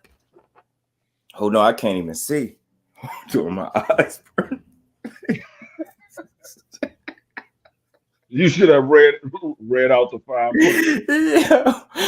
Oh my God. You know nobody don't read no fine print, y'all. Come on now. Damn, we ain't read no fine print. We just trying to get the fight. By that point, people is, you know, they thinking all the fight, like right now. Just the fight. Oh man. God damn. Like realistically though, I wonder what's the percentage of people that actually read the fine print. Like all jokes aside, like who really said, yeah, I'm gonna go ahead and just read this before I buy it. Like you'll be there all day. And you know what, Justin? It'll be over. You still be reading the fine print. Look goofy. No, and you know what? Still to this day, I have not seen no highlights or any part of that David Ebenezer fight. Still to this day, I have not seen nothing. Zoom, my bro, what's good with the Zoom? Ain't no disputes. Ain't no disputes going on. They said when they calling, like they number getting blocked, so they can't get back through to nobody. So it's over for that. Rick foolish. Oh man. That was a good laugh, yo. Nah, but salute to any platform that's putting on fights, that's putting fighters in the position to fight. I just had to, you know. I'm going laugh though, because that's definitely funny. Like getting a reply like directly back is crazy. Like they talking to you at this point. They not even talking to the universe. They adding you as you they talking to. Like, yeah, let me retweet this guy, let him know a thing or two. And that emoji is OD. I don't care what y'all say. They ain't have to put that in there. They put the emoji. That's trying to be funny. Chick probably did it. No, Chick did. Chick did that, yo. Definitely 0%. Chick did that 100%. Chick put that emoji at the end. Call y'all banks, dang nabbit. Oh man, they said that ain't even gonna work. So y'all just charge it. You know, you got to see one of the greatest fighters that ever lived fight. I mean, Think that about it gotta like be this, worth y'all. way more Think than about it like this, y'all. $39.99. I got you. Think about it like this. Shit, me too. Really. Think about it like this. We didn't get to see Tevin Farmer versus Mickey Bay. We get to see that thing now, baby. On Yeah, AB. yeah. So how many people really like think about it? It might didn't work out the first 2 or 3 times they tried to do it. It's here now. That's all that really matters. So all that calling your banks. Let's hold on calling the banks and let's just focus on the now. Like on that's water under the bridge. Right. They took out money for that one, right? Boom. Yeah. But look though. I understand y'all we trying got to see Bud, right? But look though, look. Now they took out money for AB, but they gave us Tevin and Mickey. Right. So right. So it's like we paid for Tevin and Mickey the first time, right? Right. And now they made us pay for AB, but we get Tevin and Mickey. So we already basically right. You good. And then you got to see one of the best fighters that ever lived fight and get a spectacular knockout. So like you can't tell me that's not worth $39.99. I understand y'all trying to see the brighter side of everything, but he said that tweeted that. That does not take away the fact that he felt the disrespect. $42 out of your account. That does not take away the fact that they just took $42 out of your account without your knowledge at all. That shit just hilarious, yo. I'm sorry, y'all. I gotta laugh a little bit. That's worth $39. Actually, Zoom. If you was paying attention, I made it worse. Yo, man, you can justify being hustled. Oh yeah. You pay attention to what I said. I made it worse because they remember. Yeah, because y'all better stupid, bro. Get new debit cards because Jay Miller. Nah, for real though. That's a real thing though. When I put that up there, that little post, like, nah, somebody they really saying that. Nah, because look though, this is the second time. I told y'all I got to go see that damn David Ebenezer fight. Y'all ain't want to listen to D3. This the second time, bro. The Tevin Farmer and Mickey Bay fight got canceled after y'all paid for that. I didn't pay for it. We saw 2 fights and they said the card just ended. I saw it. I saw it, but I didn't pay for it. It was 2 fights and the card ended. It was like 3 fights. The card just ended. And then we had Bud fight, right? And now we got AB. So is it safe to say we know where some Bud purse money came in at, or nah, we ain't going that far away? Is it like, you know, is that the money that they use to pay him, or like what's happening? Like, wait, how y'all feeling about it? What's the temperature out there, folks? I'm gonna tell you what it is. They said, nah, I'm just joking now. We Bud buddies. Everybody who's signing the bill AK Prime, we all signing the bill AK Prime now, y'all. Everybody who's got prescription, we all sign. Accept it and love it and deal with it. And matter of fact, listen, it's not even that bad if you just embrace it. Just look at that $39.99 is water under the bridge. Like that's a one-off. Like we all do. It's a 2-off, but it's a 1-off. No, I'm saying that's a one-off. Now I mean they came back immediately after giving you the pound for pound best fighter in the world, and they giving you AB and you get Mickey Bay. Come on, man. Sound like they redeemed themselves to me. Now y'all wanted to know how the hell was they able to give Bud Crawford $10 million for a fight that ain't do that well? Because they charging y'all ass every month. They knew they were gonna get their money back. They charging y'all $42 every month. They knew they were gonna get their money back.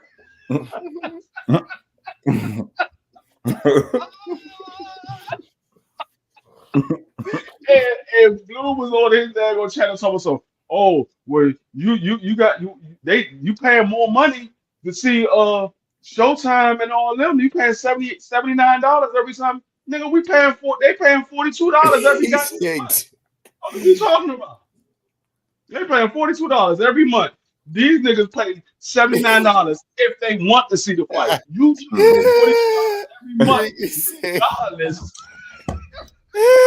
Ricky said, once you accept it, it hurt less once they stick it in. You brought the Brian Norman BLK Prime fight too? Oh man. Oh Jeff, yeah, I think you gotta fade with somebody, Jeff. At this point, I think you do a fade. I think you get the punch an employee or you're choosing at this point, bro. If they doing you like that, yeah. Jeff, that you the exception to the rule. Everybody else, that's water under the bridge for y'all. My bro Jeff, you get to just punch one of them stories out. Y'all paid $42. Y'all should be able to tell them what fights to put on. Every month. Rick stupid, yo. Yeah, man. Yeah, the Bills got to embrace it. Yeah, it's just, yeah. You know what I'm saying? Water under the bridge, y'all. Water under the bridge. Hey, well, we know we just fooling. Hey, it's water under the bridge, y'all. Rick can teach y'all how to take it, dog. He teach you how to take it. Nah. He teach you how to take it because he said, I'm talking about y'all, right? I get said just embrace it is crazy. My $42 is gone too. He teaching us how to take it. I love y'all, man. I swear, man. Y'all better know we just joking. Rick like we don't put a little grease. Literally, we have no personals with no networks. I hate network beefs. I don't do that. I'm serious when I say I appreciate any network that could allow me to watch a fighter that I support. I'm serious when I say that. Like this definitely a joke though. We gotta laugh at that because I'm gonna tell you like this. Y'all should have read the fine print. It's crazy. Like it's no telling who typed that. Like it's no telling who that came from. I wish I knew, yo. They'll just make it funnier. Let me say this real quick. All of the motherfuckers that said they didn't watch that daggone Bud Crawford fight, we now know your ass lied. That's what y'all. Now this is just to the people that was lying. Now don't come out the woodworks talking about y'all bought something now and they charging y'all. Yeah, you bought the fight because you wanted to see your favorite fighter fight, and ain't nothing wrong with that. I bought 2 of them drugs. Don't be mad at it now because you damn sure got to see that. So you can't say you didn't get to see that. You got to see that. You know what I'm saying? And it ain't the $80-$90 that you paid it for other events. I'm just being honest. That's being serious though. We all know. Now you didn't get to see him against the opponent you wanted to see, but nonetheless, you still got to see. And some of y'all don't care about that anyway. We know that now for where we at. So a lot of y'all got to see y'all man put another scalp on his resume. Ain't no what's wrong. Y'all won. Don't give me that. Don't give me that. I done got called Earl sexuals and all types of shit. Nah, y'all good. Don't even worry about charge that. I had to charge that. Nah, y'all good. Y'all got to see y'all favorite fighter beat somebody's ass. Don't do that. You know what I'm saying? A card on file. Yeah, Zoom. I believe so. That's why people are saying something about some charges or something. And mine is just jokes. I have no issues with networks, period. Whether it's PBC, Top Rank, any of this shit. I don't care. I like anybody that's going to give me the fights. And right now, this card we about to get on the 25th. Yeah, now that card is real. You know what I'm saying? That's a real card right there, yeah. The card y'all was getting on the 25th. I mean, I would still be mad. I would still be mad if it was me. But Rick. I wouldn't be as mad. I wouldn't be as mad because it's a fire card. Right. But no, that shit funny as shit though. Right. But this card on the 25th. I think Caleb might end up shocking the world though. I think Caleb Plant might shock the world. The reason why I'm saying that, the reasons why I'm coming up with is because as the trainer, I don't care how the fighter talk. I expect BENAVIDEZ to talk how he talk, but as a trainer, all you keep talking about too is knock out this, and he scared that, and it's like you projecting. Are you projecting how you really feel? Are you nervous that he getting in there after? You know what I mean? Like think about the stuff that's getting brought up. Y'all bringing up the old fight he had where he knocked somebody out. Like that's supposed to make y'all scared. Who's saying that? That's all coming from a place. He didn't say none of that. That's why I say he the epitome of unbothered. That man said over there he didn't care about nothing y'all was talking about at all. Like when I say nothing, he really didn't care. He kept right on saying what he was saying. Like, yo, these dudes won't. I'm like, yo, I just keep hearing that. You know, y'all bringing up weird shit, and you talking about the ring being big, all this unnecessary stuff. Are you nervous in there? Not David, it Pops, because the Pops keep every time Caleb Plant say something, you guys Pops cutting them off. I'm like, bro, you're not gonna let this man talk. Damn, you talk when you do this when your son talking, bro. Don't do this when Caleb Plant talking. No, and that's what I'm saying. And then them braids. That's number 3 for me. The braids. The braids. Oh, he asked for the big. The man Caleb Plant came out there and told the truth about everything. Right. He told the timeline of when this fight was supposed to happen, what happened, why it didn't happen, and then they said, "Okay, you asked for the ring to be big. What happened with that?" Well, they asked me what do I need to make this happen. He said I gave them a list of suggestions, and they signed off on everything. It's not my fault that they signed off. They would have said no, then we would have had to negotiate. He said, but they signed off on everything. So you gonna get mad at me because I said I wanted the Gravy Bed. If I'd have said I wanted 30 by 30 and you signed off on it, that's your fault. No, I mean, nah, I'm with you, D1 though. I feel you though. You know, we just had to make it light of it. I had to make it a little laughable. David, man, he couldn't read. David, man, I'll be drug free and on weight. Yeah, he's saying all the right shit. And he's saying it without using no extra energy. David, damn near is too. He might be too pumped up. I don't know. His ass might be for the gills, bro. And LaPlante whole life became not using extra energy fucking with bread, man. He finna fuck this boy. I'm telling you. You see how quiet and patient he was? He mad relaxed. Extra energy nowhere. I'm telling you. Extra energy nowhere no more. I'm telling you. Oh, nothing. Yo, you see how peaceful he was talking? Right. He didn't get animated or nothing, yo. Even when he was like acting aggressive, yo, he was like, look at him. He's so mad. I'm like, yo. Even when Darrell was talking, he was like, are you done? Yo, I'm telling y'all. Thank you. Okay. You know what I noticed? I'm gonna tell y'all. I don't know if y'all noticed it, but what I noticed is when David Benavidez jumped up, Caleb Plant didn't move. He just turned and faced him and put his hands in his pocket like, I wish you would swing. Yeah. I wish you would swing. And then he did it again. He did it again, D-Free, and Caleb Plant kind of took his hands out his pocket a little bit. Then when he clutched at him a second time, Caleb Plant was about to. Then he stuck his hand. Yeah, I saw all that shit. But that nigga didn't. He didn't jump or none of that. He just stood there. The first time he didn't, and then Caleb Plant kind of looked down, and Benavidez made a move. And when Caleb Plant looked up, he kind of said all he said all the right stuff, man. And I'm a believer in not overselling the fight. And I'm not mad at the fighter that's being aggressive though. But it's something I like about the dude that's not wasting none of the energy on nothing stupid. Like, cause it's unnecessary. You do all that barking, and then you get in there and get smoked. And it's like, man, you get what I'm saying? So he looked mad calm right now. He adapted the Breadman way. We ain't even hear Breadman. Right. Well, we heard a piece of what he said. He was so relaxed and not talking into the mic, man. We couldn't even hear what he said. And he got up out of there, yo. He got up out of there. He ain't make it about him. It's something I like with the attention to detail and how they carrying it over there. I'm telling you, that just make me confident in Caleb Plant. Not saying I ain't confident that Benavidez is gonna do his thing, but I just like the energy because it seemed authentic from them. It's like unbothered as hell. It's like you doing all that, and we got to fight, bro. We got to fight. So it's like, what's the use of doing all that if we gonna fight? So I like Caleb Plant energy, but I ain't mad at Benavidez. He just better not be emotional because that'll be the first time. That'll be interesting to see if that, you don't allow that to get into your head to the point where you're gonna come in here and fight different. That'd be crazy. That'd be crazy. Shit worth the money just to see they fight. Facts. Case of Void, man. So that's water under the bridge. Like I done talked about it with my people. You know what I mean? They not mad at the charges. You know what I'm saying? Yeah, right. They cut him off. That right. You couldn't hear nothing he was saying. He was so calm. I'm like, and he got up out of there quick too. 50-50. Right. It's a real fight because it's like no matter how hard you train, you're not gonna just all of a sudden just start punching so much harder. And nope, I don't care how strong you feel. Like y'all feel like that every camp. So I just know you're gonna be in there with a guy that could really make you think. And all I'm saying is, just to be fair to the fight, you haven't been in there with a ton of guys that make you think a lot. And the one time that a dude had you a little bit, I want to say hesitant. I want to say had you thinking more. So you was throwing a little less. That fight was close.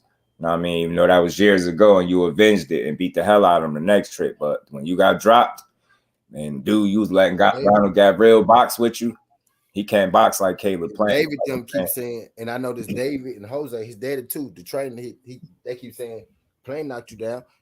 Plant knocked you out. He knocked you out. We can knock you out. Like y'all not Canelo.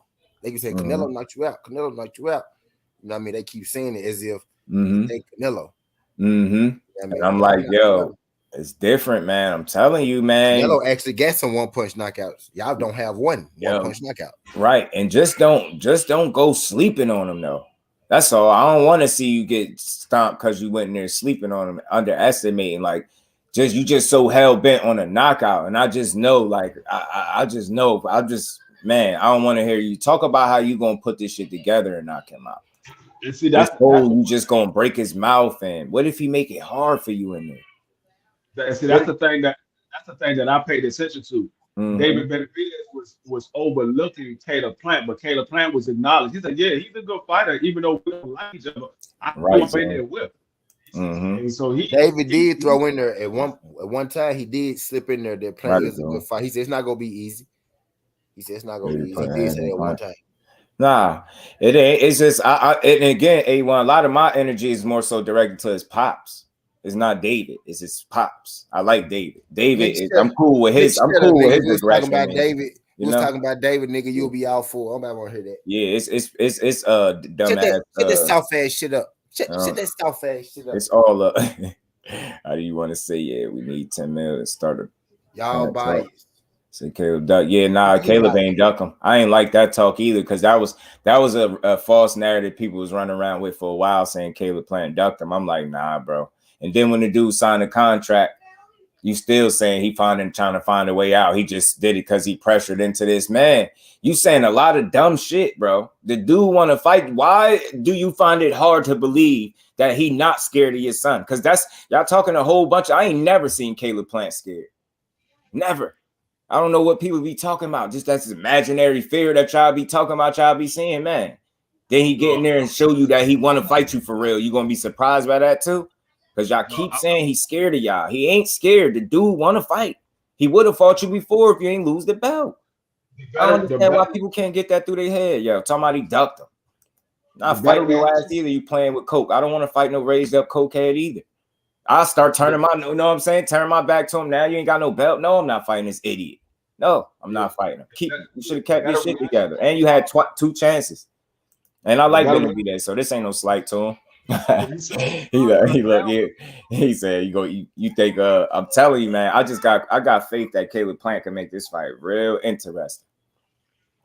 Right, Jeff? That's what I'm saying. You ain't pressuring him to fight.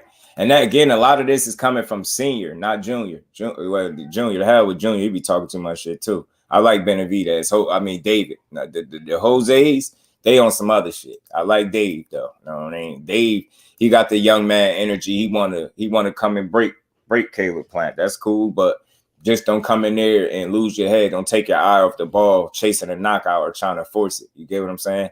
Because you ain't no one-punch knockout artist, and I don't think you're gonna become that overnight. I don't care what training you doing, just being realistic.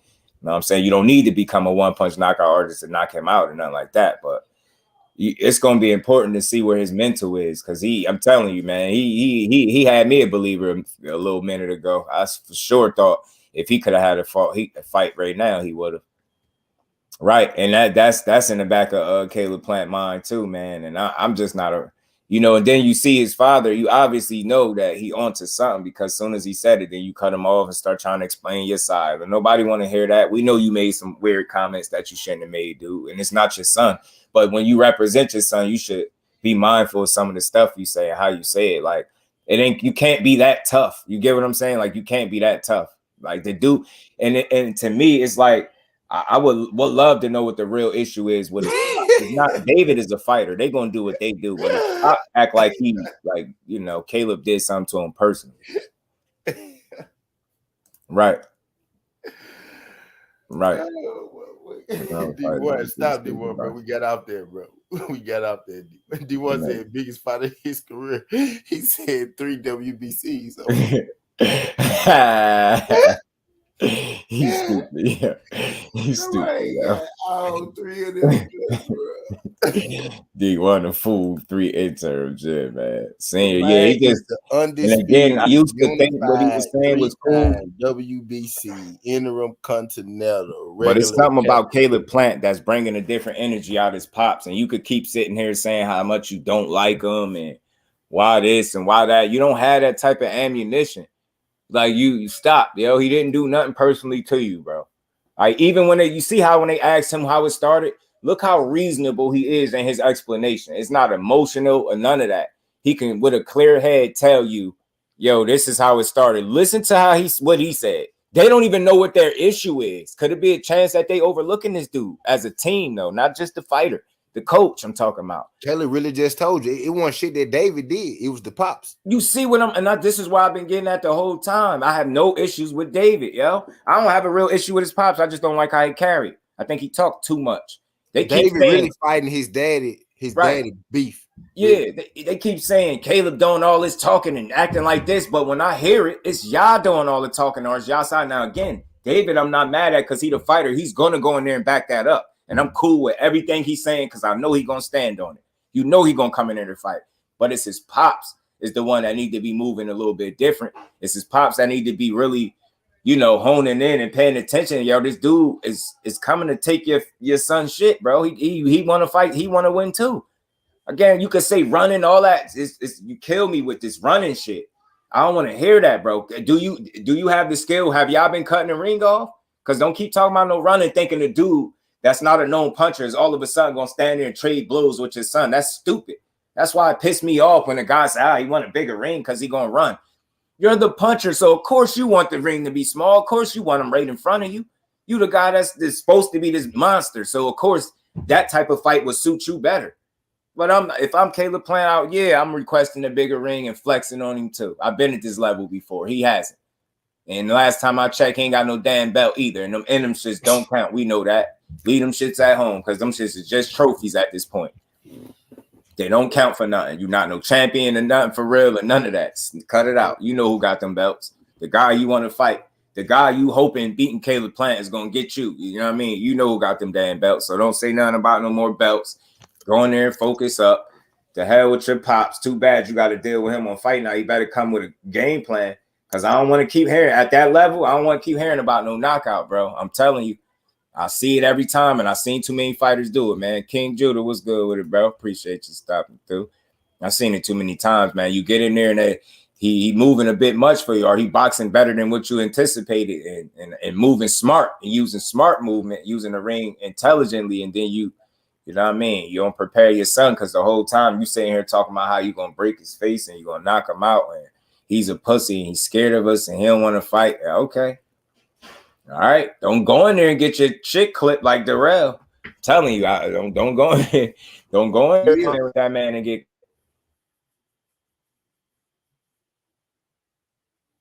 And again, D1, like when he speak of that, he like, he landed a lucky punch. That was lucky. Like, stop, yo, stop. Like I know you know that's an opponent of yours, but it don't make you less of a man to get a man's credit. That shit wasn't no it wasn't a A1 stupid. It wasn't no you know, it wasn't no lucky shit. He set it up and he earned that shit. You know what I'm saying? And if y'all ain't ready, man, he might surprise y'all is what I'm saying. And again, I'm gonna keep standing on this because it's not directed to David, it's his pops. And why I got the energy because his pops is at the helm. He the one that's gonna be giving instructions. So if he don't have his eye on the ball because he getting caught, he's not throwing a single punch come the 25th. You get what I'm saying? So he making it too much about him. And I hate to see any fighter do that. I hate when T.O. Pops do it. Danny go different because he make it about Danny a lot. Like he oversell Danny to the ends of the earth. And as a father, I could see where you're going with it. But it's not even BENAVIDEZ it's not him bigging up his son, Jose. It's not even that. It's him shitting on Caleb Plant as a fighter. Listen to the difference in between the camps. Look at Caleb Plant. Nah, he ain't no bum fighter or whatever, whichever word he used. I ain't gonna call him that. Or he ain't no sheep, because I don't fight sheep. Sheep can't sit up here. I'm a firm believer in just having your mind straight. And that shit sound like a dude that understand the dude on the other side of me is dangerous. But on the other end, you don't hear dudes talking like it's an equal danger on the other side. And again, I understand confidence too, but could y'all be missing something? Could you be so confident that you missing something? That's where I'm going with it.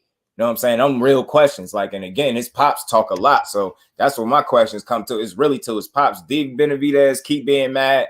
Just don't go in there being emotional and get smoked because of it. 817, what's good, Brody? Continental is wild. I'm telling you, the Continental champ. Boy, you trying to fight for Undisputed next, right?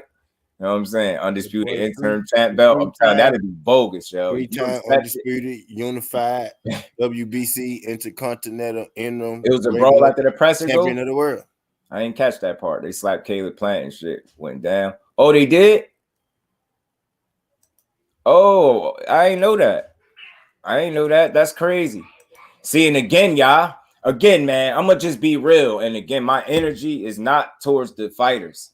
They're handling business. I expect them to talk a fair level of shit, even the trainer to a certain degree. But my big issue is every time Caleb Plant said something, he wanted to rebuttal it. Shut your ass up. Shut up.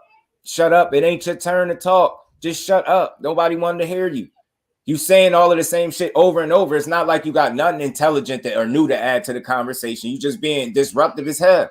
And you supposed to be an OG. Act like it. That's where I'm holding him accountable. Act like a shut your emotional ass up. You're going to take your emotional ass in there with your son and get him clipped. And I'll stand on that. You go in there overlooking that dude, talking about, we going to knock him out. He's scared of us. All he going to do is run. You better be able to catch him if he decide he want to run. That's what I'm hearing. Can you catch him? I'm starting to hear like the dude ain't confident like he trying to say he is. I don't know. You know what I mean? He doing a lot of talking. And if they slapped him, and I ain't see none of it, bro. But if they like try to like kick up some shit with Caleb, that's exactly to my point right there. Y'all being emotional right now. Y'all bugging out. Like you gonna ruin the bag. Say if you really do something and mess the fight up, what would it really look like? Who would it look like that don't want to fight if you initiated the brawl? Goofy ass niggas. You don't want to fight him that bad. Damn, don't nobody want to fight that bad. Like that's corny, bro. I ain't a fan of that. That's weak energy, man. Somebody ain't confident, bro. You're doing a lot of overcompensating. Let your son go in there and beat that boy ass. You ain't got to, you know what I mean? You ain't got to oversell it. You don't got to over talk every time it ain't your time to talk. We're going to do this. He's scared of us. Shut up. He ain't scared, bro. He want to fight. And that's the part that you need to accept. He actually want to fight your son. And if he beat his ass, don't say nothing. Again, my energy going to always be like that to his pops because he should know better. He be needing to shut the hell up sometimes. Don't make it about you. Leave it. Let your son do all the talking he need because he the one that got to take the punches. You ain't got to take a single lick. What you going to do if he start getting touched up, that boxing ability overwhelm him in the beginning or something? Like, what if he can't just get close to Caleb and throw punches and bunches like y'all expect him to do? What if he don't fold the first time he start getting hit with some good shit? I got some questions because, again, y'all sound like y'all overconfident. Caleb sound like his head is right where it need to be. And I respect the energy. For, you know, I mean, I like David energy. I ain't mad at it. It's fun. He made it entertaining. But, again, his pops is just different. He talked too damn much to me. Knock out this, knock out that. Shut up.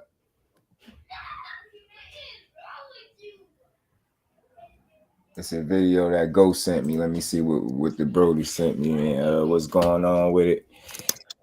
It's a good fight, man. I can't wait. This whole card gonna be good though, y'all. Like I said, man, this is worth your money. What's going on here? Okay, what we have here? What exactly is taking place? How do you refute some of the things that he's promised to do? What?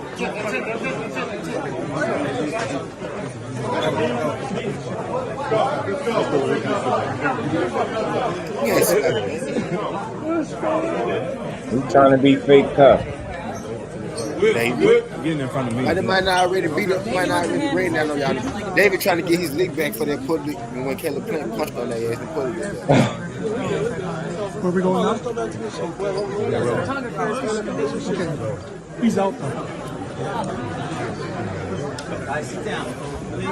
What they on, man?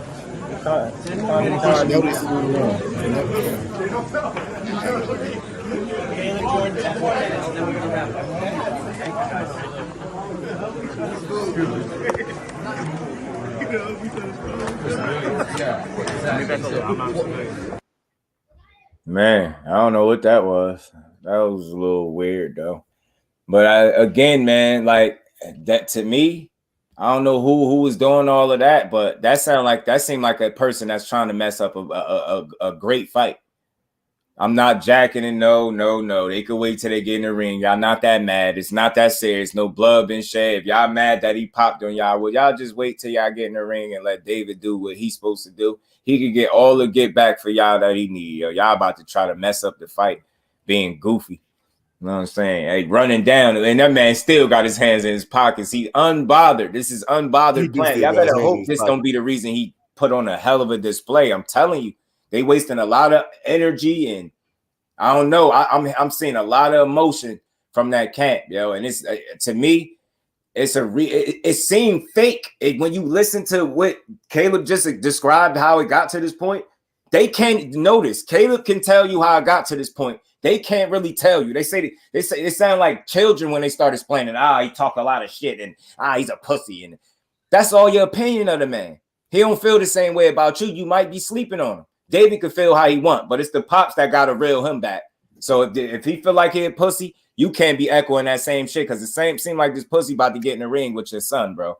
And don't be in there getting your head boxed off. I'm telling you, my energy is mainly towards his pops, because he need to shut the hell up. And whoever in his camp trying to act like y'all want to fight outside the ring, that's nervous energy. That's that energy Rick was talking about.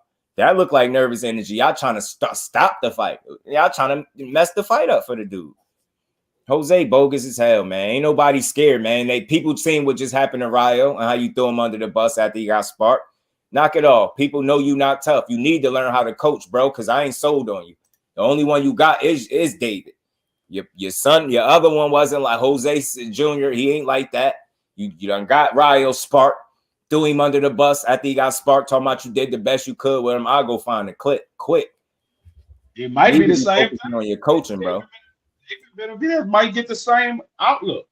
It might be the same outlook. He wants to. My bad. That knows the pressure. Nah, you're right. Pressure on, Mike. They can say what they want. That pressure on, bro. Pressure on. Jose always chilling like a hoe, respectfully, always acting like a hoe. Yeah, man. Not happening anytime soon. Yeah. That's why I had that in there. BIVOL and BENAVIDEZ. I mean, BIVOL and BENAVIDEZ. BIVOL and BETERBIEV.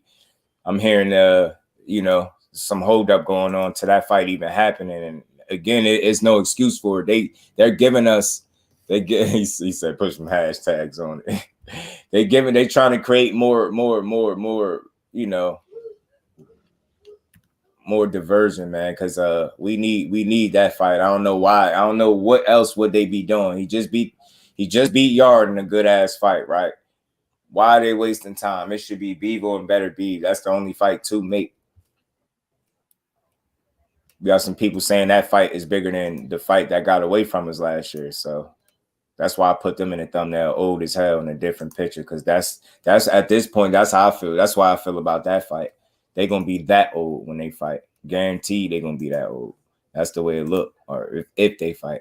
And right on the same car, right. Again, Jeff, on that same car. I want to see, you get what I'm saying? In there with another test. Let's see what happens if stuff go rough for him. And are you going to coach him up? Because he do a lot of talking. He make it hard to like him. Like, it ain't that serious. I hate when people create their little fake ass beef. He's a pussy. He talks a lot of shit. Your son talk shit. Jose Jr. talk cash shit. He mainly do it while he getting beat up round after round. So you should be used to it. That shit had to come from somewhere. Somebody had to teach Junior. I'm pretty sure he learned it from his daddy. All the shit your son talk. Y'all surprised Caleb Plant talking back. Y'all want the man to be mute and scared. That's what y'all want. And he ain't neither. He ain't got to be quiet, and he ain't scared of this fight, man. And it's gonna be a damn good fight when they fight. I know it. Arthur about to drop the WBC belt. Nah, his pops be on one. His pops be sounding like a fool. Dave, yeah, they gonna mess up the bag trying to run down on Caleb, man. His wife there, yeah, that's corny. Like, y'all should have did something in the gym that day. And he told y'all then y'all was coming over here messing with him. He tried to he tried to make y'all chill. Y'all shouldn't have pushed that man. Caleb said, yo, they gotta chill with this. Took a swing on one of them. They mad as hell. They still mad at that. Yeah, that's what it is, but they still swole. They know he got off on their ass. Got off. Okay. He tried to tell y'all to chill in. I'm telling y'all about to wake up a beast. That's why he calm. He learned the bread man way. He like, look, that man ain't still in his pockets. Look at him. He chilling. His hand still is. He chilling, yo. They mad as hell. They is mad. RP, what's good, bro? They mad as hell. Let me mute it real quick. Let me play. Look, Caleb. He's still chilling. You do not want to fight that man that bad, bro. You want to square him up every time until you had to square him up at the face-off. I'm just mad that we don't know exactly who that is. Like, what's the scrum about?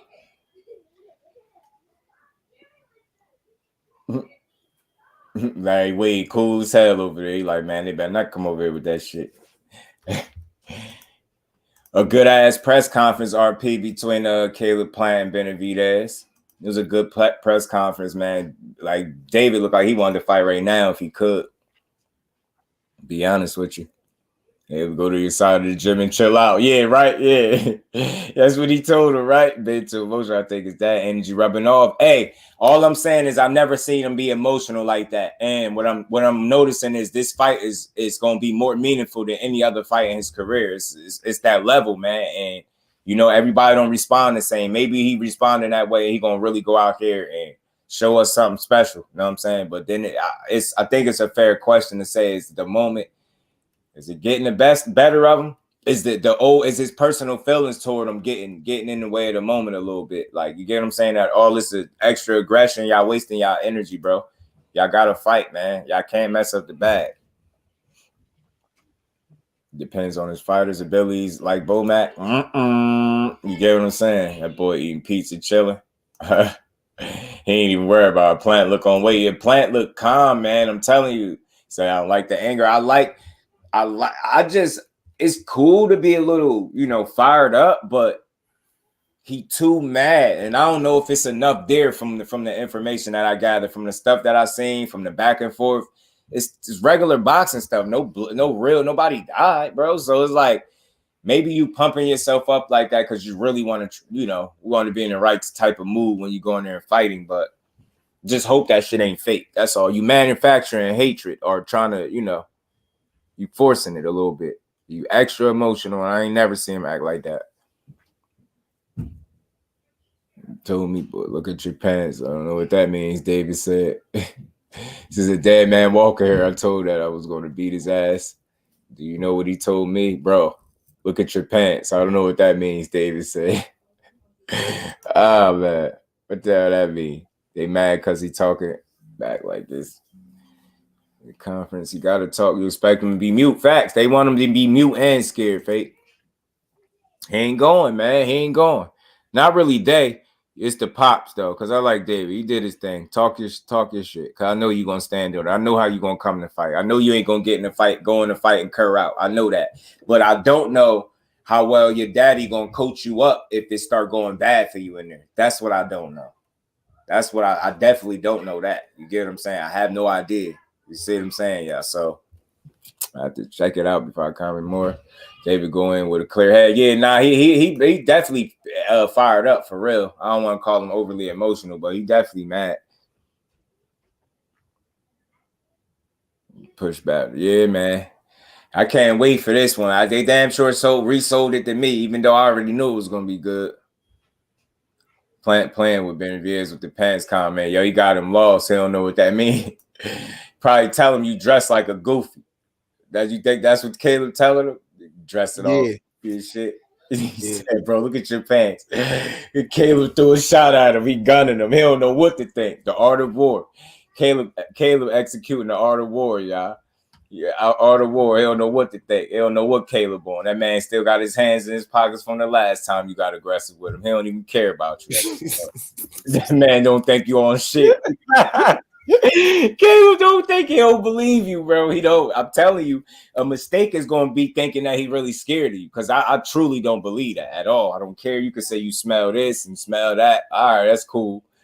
You know, I see that. That's look like a dude that ain't scared. They fired up. You've been training for a few weeks already. Now you've been training longer than that, Ghost.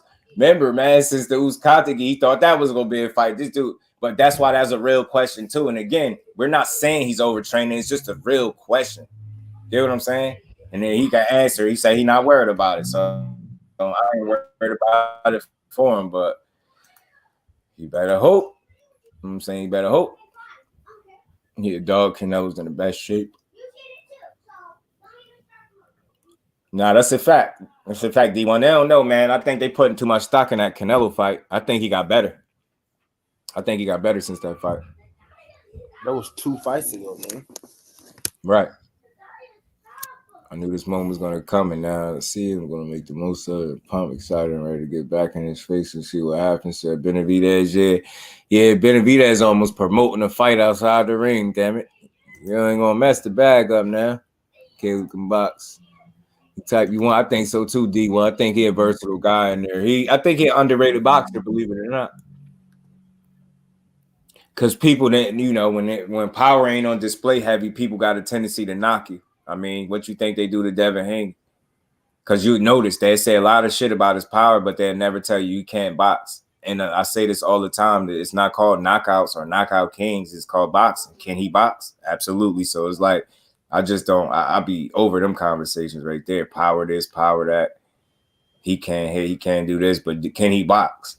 You know what I'm saying? And that's where I'm at with it. It's a free fight up until paper. Showtime give us a free fight up until the pay-per-view February 11th, 25th, and March 4th. Cano, man, keep his hands in his pockets just a little bit. K-Rod, what's good with it? Appreciate you pulling up. Once you see David and getting right back by a jab, don't be surprised. Oh, his head getting popped back by a jab. I'm telling you, Caleb is a real fighter, y'all. I won't say he overtraining, but we'll say he seems a little fatter than he should be for someone who's been training for months. That's a good observation, bro. Caleb Plant do look farther along in shape, you know. I noticed that too, Ghost. He do look. I noticed that when they were showing them training videos of him doing that weak ass boxing and footwork he was doing, and that's why he showed it. He trolled him. He was like fat ass something. Like he zoomed in on his face and yeah, man. Caleb sees something. Caleb sees something, y'all. I think he sees something. You know what I'm saying? And boy, calm as hell. He too calm. Over the weekend, video emerged that appeared to show former IBF. Well, oh yeah. Cal trying to say that was a joke, man. Nah, that ain't no damn joke, Cal. We seen you, man. Just own up to it, bro. Just come on clean. You know what I'm saying? It's okay, man. You going wild. You know what I'm saying? Wild in the UK is cool. So yeah, it's a true 50-50. Nothing wrong with Kell Brook doing his booger sugar, man. You know what I'm saying? In the privacy of his own cameras. You know what I'm saying? In the privacy of his own cameras, I have zero problem with him partying a little bit. You know what I'm saying? He retired, man. Like when we retire, we smoke a little weed. Kell party harder than we do, man. So he do other stuff, man. But he retired though. Kell a party animal, man. He a party animal, man. Yeah, y'all. I have no problem what he do in the privacy of his own cameras. You know what I'm saying? How that got on the internet, I think he got a traitor in his camp. You know what I'm saying? He got a leak in his camp. You know what I'm saying? I wouldn't appreciate that. You know what I'm saying? Now the Coke Kel is done. Ben and Kel must be man. They crazy fake. Got to split things. I appreciate you, D1, as always, bro. Y'all punch the like button if y'all haven't, man. This been entertaining. This press conference was fun, man. It was funny. I'm also hearing some interesting news about Lomachenko, and I'm kind of glad Dev has responded the way he came out and responded. I'm so glad to hear that. So that could shut up this talk and this question at least for a little bit. He ain't going nowhere for 2023. You could forget about him relinquishing the belts. You could try to sit there and wait him out all you want. You're going to be waiting for at least the rest of this year. I know that. So if you want to play that game, I'm going to call it out accordingly. There's no way in hell that this dude that they got number 3 on all these pound for pound lists is finding a way to stall a fight after he's fresh off his 3rd tune-up. I'm sick of him. I'm sick of the over celebration of this dude. And then I'm sick of when you call it out. They say it's hating when in fact it's just you keeping this, you know, I ain't going to even say calling a spade once I learned the meaning of that. So I ain't going to use that term. So I'm going to just say calling it how you see it. Then it got to be hate. Nah, you trying to wait that dude out. You got people making whole videos, you know what I mean, talking about what Dev did. Although you got the same type of goofy dude won't dare make a video with Kell Brook actually looking like he on camera wilding out. But he'll sit there in this video with confidence with a whole bunch of Devin Haney detractors talking about the man doing drugs. Like, that's the corniest shit. Like, you're not even involved in boxing for the right reason when you do that. I don't care how many clowns you get to listen to. That's weak. Like, that's weak. You know what I'm saying? You got Kell out here living life in the fast lane, but then you putting jackets on Dev that, you know what I mean, it don't belong. Kell Brook, Conor Benn next year, he might as well make them fight at this point. He throwing stones from a glass house, man. But I hope he come back and revive his career because I do like Conor Benn. I just don't like the situation that they said he was involved in. But it's all messy and it's stupid, and they ain't even penalizing that dude. So time of contract, they're not waiting it out. But you know what? I hear you, Ghost, because I've heard that, right? But more recently, I've heard, and I didn't even get to that. I don't even know if I mentioned it. Where I was about to damn miss my point. Why I even brought it up? I'm hearing Loma asking about more money, bro. I hear Loma asking about more money. That's the part that's blowing me. Like I'm hearing he demanded his max or something along those lines, and you know, I'm just saying it's out there. So I'm hearing that more recently than Dev not signing a contract, and I don't think it's that. Yo, nobody gonna convince me that. I can't wait to see Dev duck Lomachenko. So yeah, and really do it so I can call it out. I can't believe that that's gonna happen. I think this dude a hoe and he been one. And the fact that he told them he was trying to fight at a certain time and they stretched it along tells me it's them. I can't feel like it's Dev. Lomachenko, I'm telling you, he ain't it. He ain't the real McCoy. And he getting older, so he better get in there. I'm telling you. I'm hearing people saying people cycling off and all, man. I'm hearing a lot, man. Dev is devout Muslim. No, BC. I mean, yeah, BC. That's what I'm saying. But it's funny how you brought that up because dude in the video that I came across, that's what his talking point was. He's not a real devout Muslim. He's not this. He don't do this. He's dating hip-hop bimbos. Mind you, everything he was talking about was personal and shit that is like his opinion or point of view. None of it was fact-based. That's why I said, like, what drugs you talking about? He like, chill, fan. He called me a fangirl or something. Then he challenged me to a debate. He thought I was going to take debate. I wish I would go get you some clicks and views. You had you arguing with me. Nah, bro. I won't. I think not. War on drugs, the theme of the fight. Yeah, I'm telling you. Something going on. Team Dev said they asked for more money. Yeah, I heard it. So I'm hearing a lot, Ghost. And again, a lot of times when I talk about this stuff, it's just a discussion, right? Because a lot of times you just don't know until till things really play out. But I truly think that's a fight Dev been wanted. He's been said it. Again, the dude clearly wasn't trying to fight when he was trying to fight. So to me, that shows intent to try to wait him out. Get what I'm saying? So, and I do feel like Dev, respectfully, he the undisputed champion. There's no way in hell he should have to take short money again, ever in his life, ever in his career again, ever. Matter of fact, for that matter, never. I don't care who he fight. You know what I'm saying? So I just don't like the way Lomachenko carrying it, man. I got a reason to believe it's him. Like, and it's open to interpretation. Y'all could feel like it's Dev. I feel like it's Loma. Know what I'm saying? I feel like it's him. The dude that just called him a heavyweight and say he was going to be ready. You get what I'm saying? You really want me to believe it's not the dude that when he got called a heavyweight, he said, get in the ring, I'll show you. I'm going to believe that it's not that guy that wants it. It's the dude that's looking at a lightweight calling him a heavyweight. Nah, I'm gonna feel like it's him. I'm gonna feel like it's right. I feel like it's Loma, and I'm this is fun for me because this is finally a time where I get to genuinely root for this dude because I want to see him beat Lomachenko. It's nothing against him.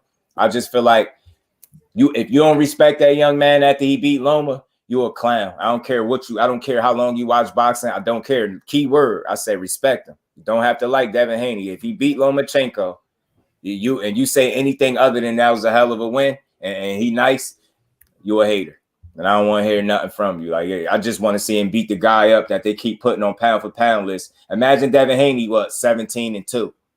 Imagine that. And he lost to a dude with a dozen losses. You think he'd be on a pound for pound list, let alone you think he'd be on everybody pound for pound list and number 3? He could barely get on there. He undisputed and undefeated. That's why I want to see him get beat up. The false narratives that Lomachenko is something that we never seen before. He not.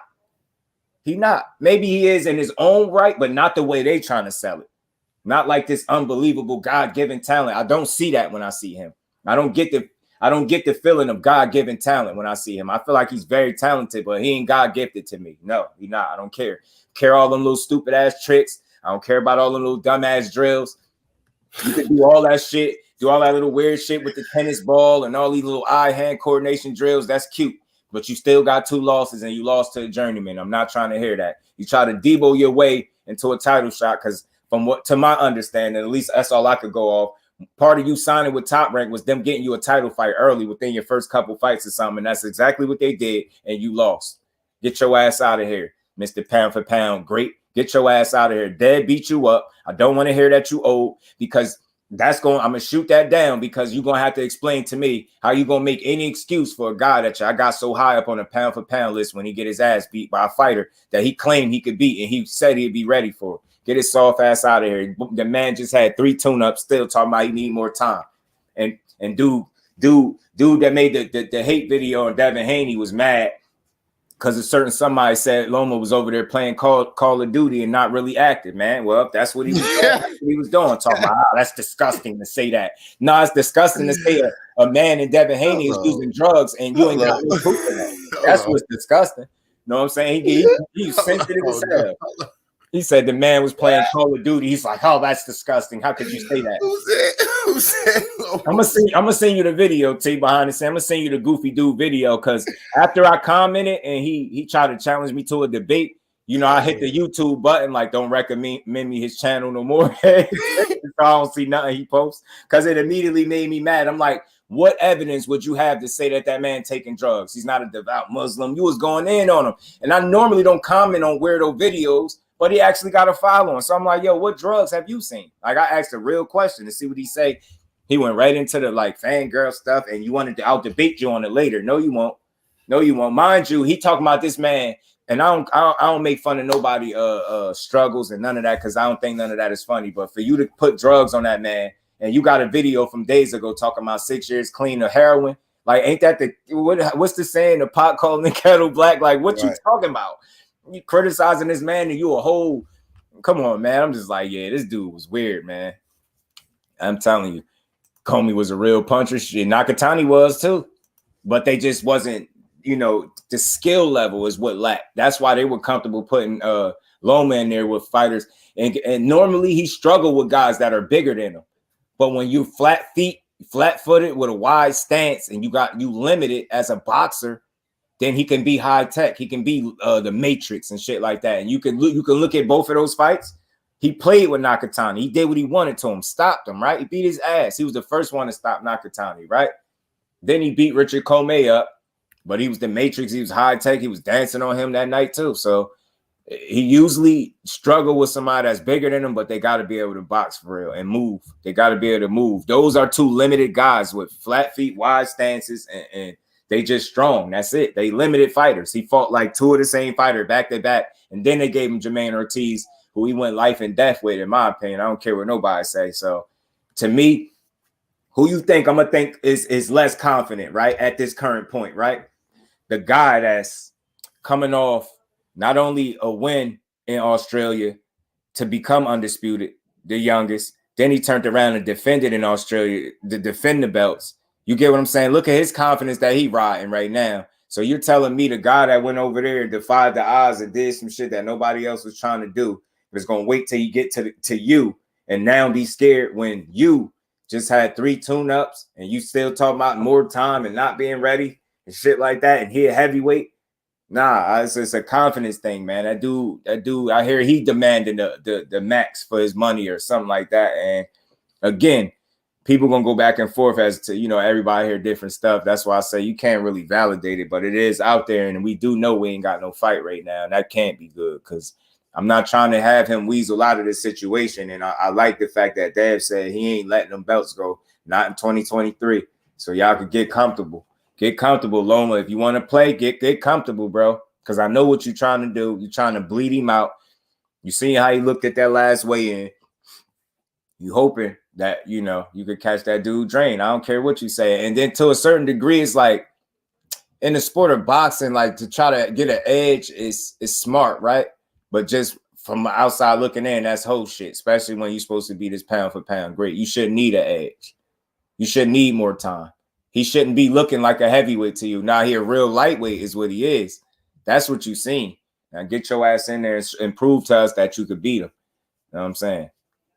You know the amount he's trying to give him, right? From what I was listening to, it was saying that the money could potentially end up coming out of Devin Haney's guarantee. if that's the case, you know what I'm saying? If he's demanding his money, you know what I'm saying? And which would be corny, a fake, and we gonna call it out. We know we seen that play before. We seen that's strategic. It's the same thing. And I hate to put that on him, but it's the same thing Jose Ramirez just did with the Regis Prograis situation.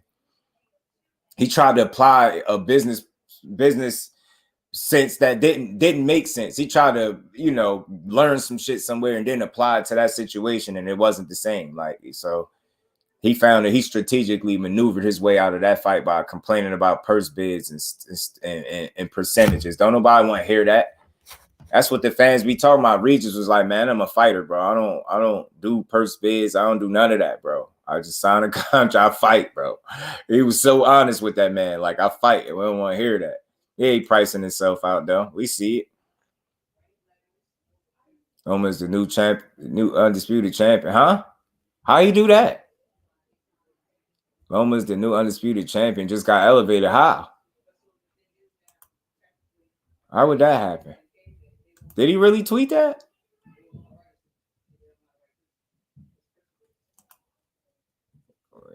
Lost champ, Loma beat.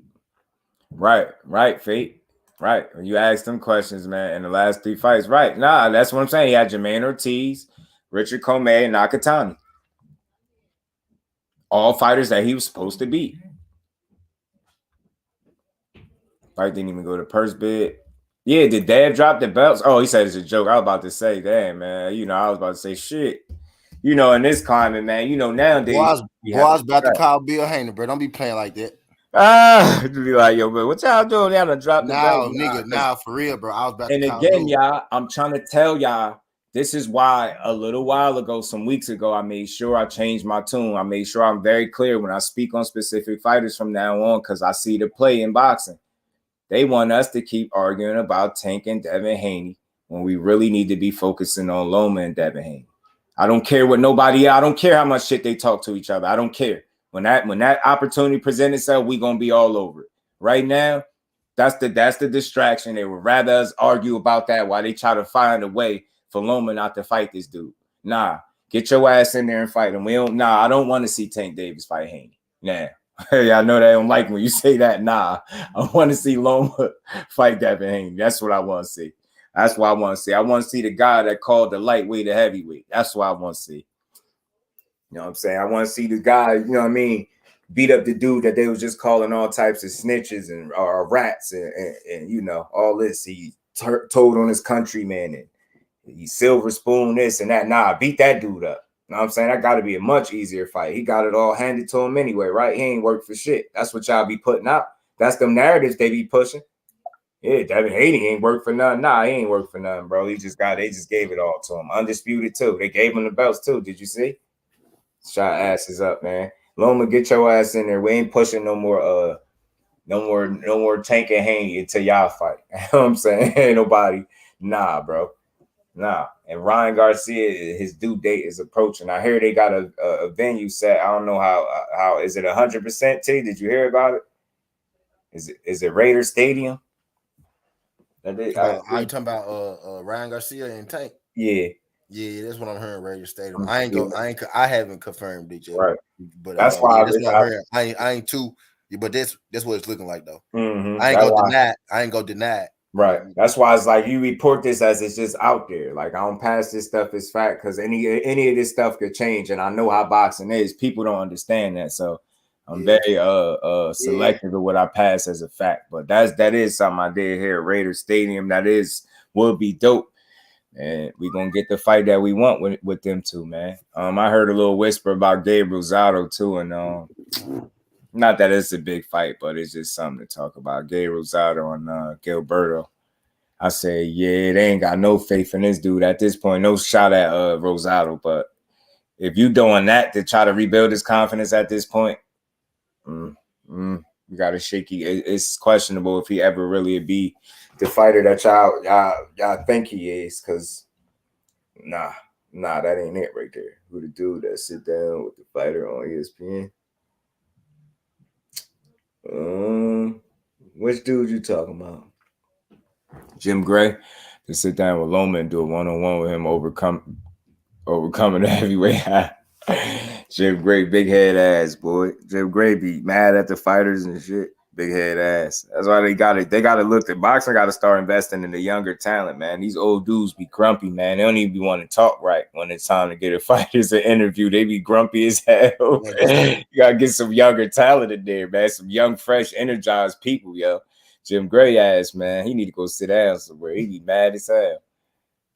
Zane versus Joe Joyce, April 19th. I seen that.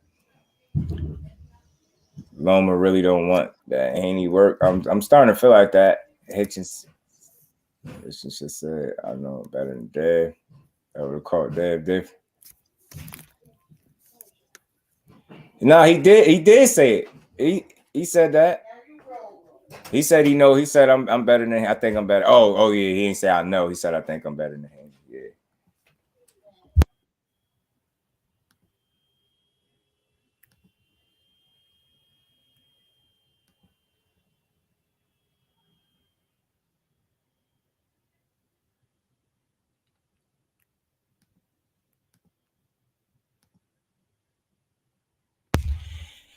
My bad, job. K-Rod, you want to slide up for a second? I'll be here for a little bit longer. Come on up, bro. It's all good. We do need a sports broadcast, so like commentate Showtime boxing. I'll have to get used to. I wouldn't even want that because that'd feel too much like journalists or something. I don't know. A commentator, that shit ain't as easy as people think it is, though. Not easy at all, man. You gotta really focus on this shit. Nah, for real. Like, and you know what? I just want to shout out KQKC in particular because you know, as an OG, it take a lot of energy to call them fights. I don't know if people ever listen to him call them fucking fights, man. That shit ain't easy to do. KQKC got some great energy when it's time to call the fight, bro. He be calling punch after punch. I be thinking about my stale ass commentary, like, damn, bro, I ain't got that energy. That's how I used to do it back in the day when it was just me too. Be on that motherfucker. But after it turned to a party, you know, we all be on them motherfuckers. But right. I used to run them hoes down like that. Not quite like I'd never be able to do it like OG, right? But I used to be in that bitch like focusing, like punch after punch. Yeah, I'm telling you. Left by so and so, right by so and so, left uppercut pocket. Right. Them words. That's why I like fighters that can articulate themselves. K-Rod was good with it.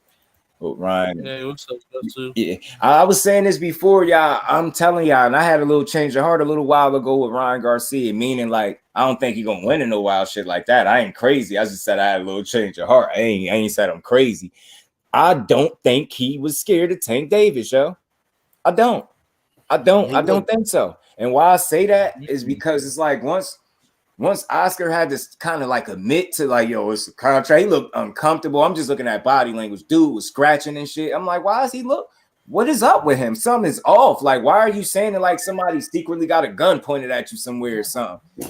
I think Ryan been wanting to smoke and you've been, you know, trying to protect your investment. I mean, shit, just look at the way he moved with Gilberto. Ain't Jaime his fighter too?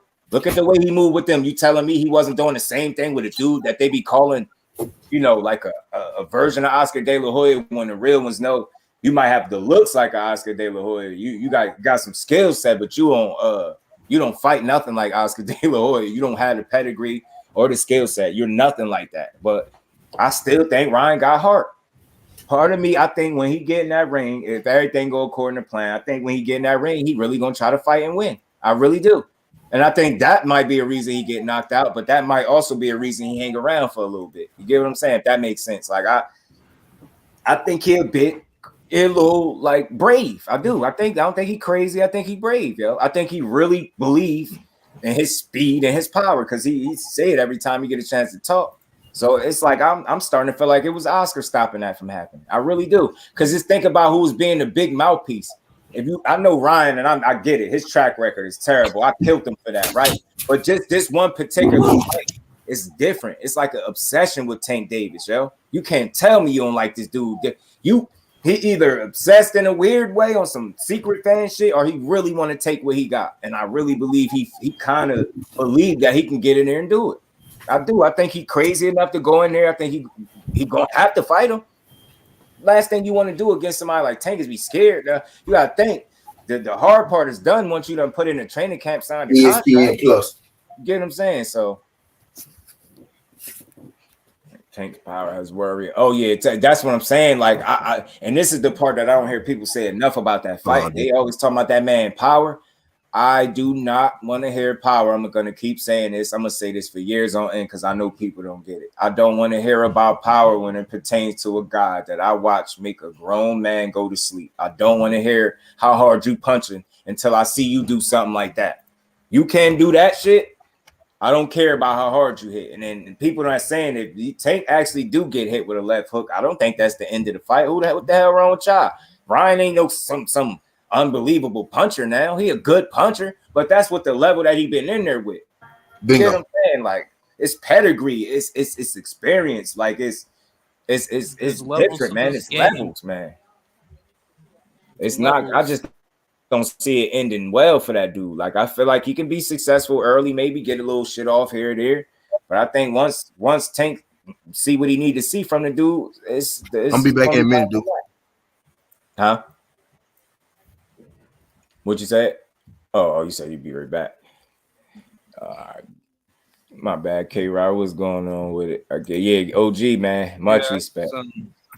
I just wanted to talk with you about the crazy, controversy everybody been arguing about Tank versus Roberto Duran, but I did see that a little bit. I don't mind. We could chop it up a little bit about that. Again, like what I was saying to you when you hit me about it earlier, people don't know how to have a conversation. That's something I'm gonna keep on saying that till people show me that that's not the case.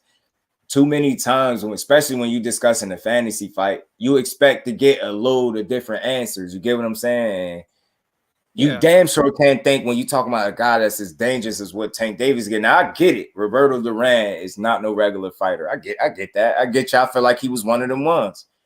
But in this era, Tank is one of them ones. So you can't think nobody is crazy for thinking Tank, especially with the right game plan or landing the right kind of shots, could knock this dude out. And then if we just being honest, it's hard to, it's not more than a fantasy fight, but it's hard to look at it because I could say something like, well, have you ever seen Roberto Duran get knocked out? You would say, yeah. Have you seen him quit? You would say, yeah. You seen him get knocked out bad? You would say, yeah. Have you seen Tank quit? Have you seen him knocked out bad? And I know it's early for that. You can't compare. I get all of that. But we talking about if there's a fight at 135 or something, right? I don't think that's crazy to think Tank could, pull it off. I don't think so. It's not a crazy thing. It's not, you know what I mean? It's not crazy. Tank really, I always say this, man. His God-given ability didn't stop with his power. He's skilled as well with it. So, I think that's gonna always make him more dangerous than what a lot of people gonna give him credit. Like I always said with Tank, even at his worst, when the odds is all stacked up against him, I think the worst he could be in is a 50-50 fight. You know how good those odds are? Just think about what I'm saying. At the worst case scenario, whoever they put you in there, worst case scenario is going to be a 50-50 fight. I'll take them odds every day of my life, especially if I was a fighter in the ring. And you tell me everybody I get in the ring with, I got a 50-50 chance of beating them, I'll take them odds. Keyshawn said I'm done calling out boxers. Yeah, and then ends up with to go. Right. I got you, T. Yeah, I was also gonna say like Gervonta Davis. Mm-hmm.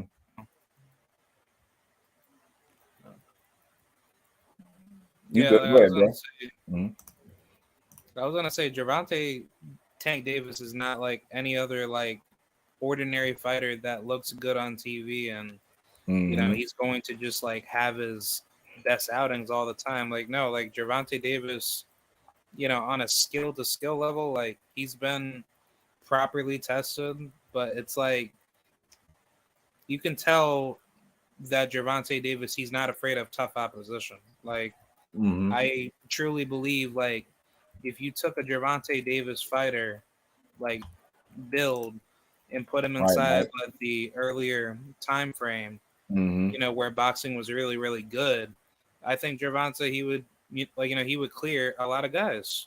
Right. But it's like that type of fighter is not common a lot in boxing. So therefore, people always make these weird connotations to say like, oh, well, the fighters of the past would beat up fighters of today because they're just using like emotionalism just to get their point like across. They'll be like the first one to tell you that Seferino Garcia beats up, all the best, featherweight fighters, that you knew now. But, they don't give any proper details for it. They just use like emotionalism.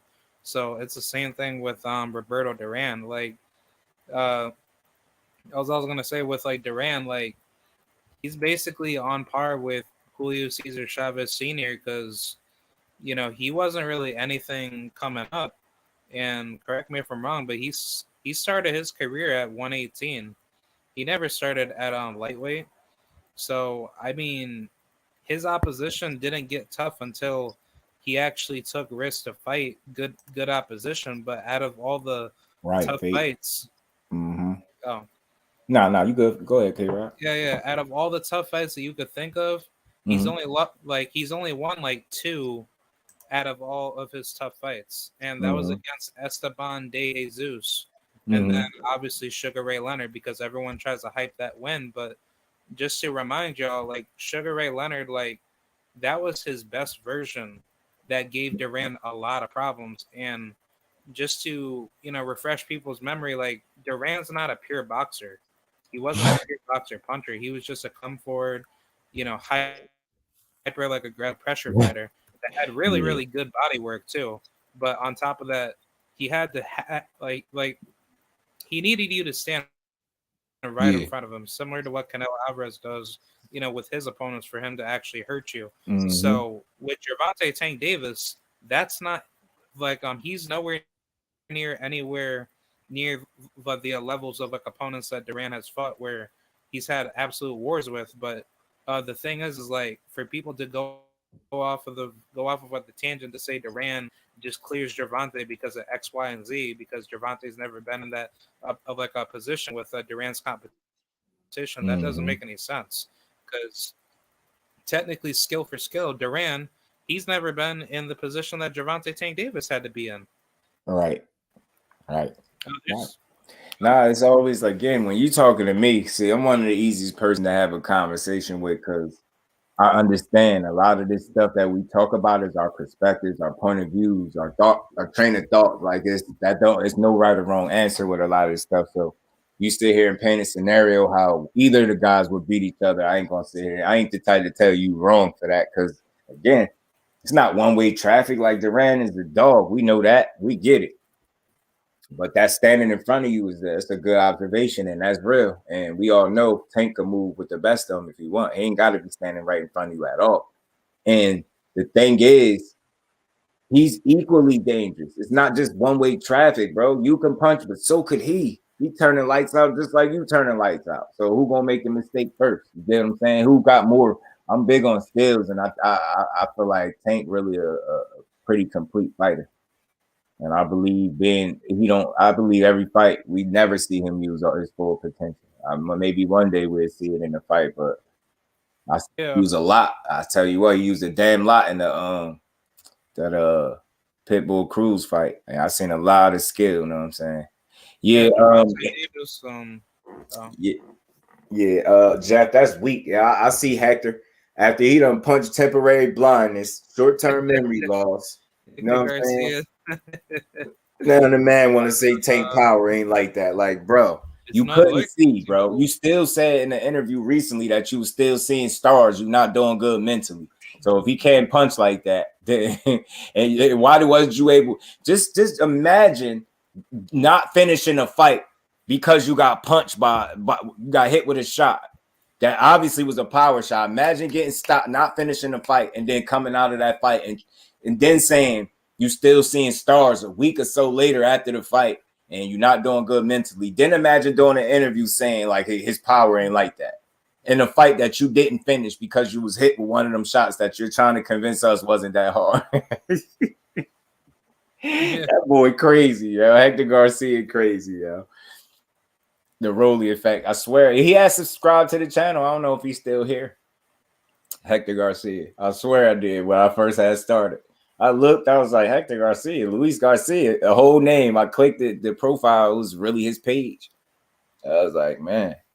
But he don't speak no English, so But he got his ass, he ain't get his ass handed to him like that. But I mean, listen, Tank, when you show me that you could do something to Tank more than just have some success and land some punches and maybe win a round or two, like, I'm not that impressed by that no more because I've seen that shit too many times. It's always the same story. You end up not making it out of the fight. And then Pitbull Cruz, Casey made it out the fight and still lost a wide margin because he was getting outboxed. So it's like, show me you could do something to Tank, hurt his ass, drop him or something, do something else than win a couple rounds and land some punches or do something like put a mark on his face or something like that. Like, bro, you got it. I'm not impressed by that no more. The dude is high yellow. Like, you get what I'm saying? It's not that hard to mark his damn face up.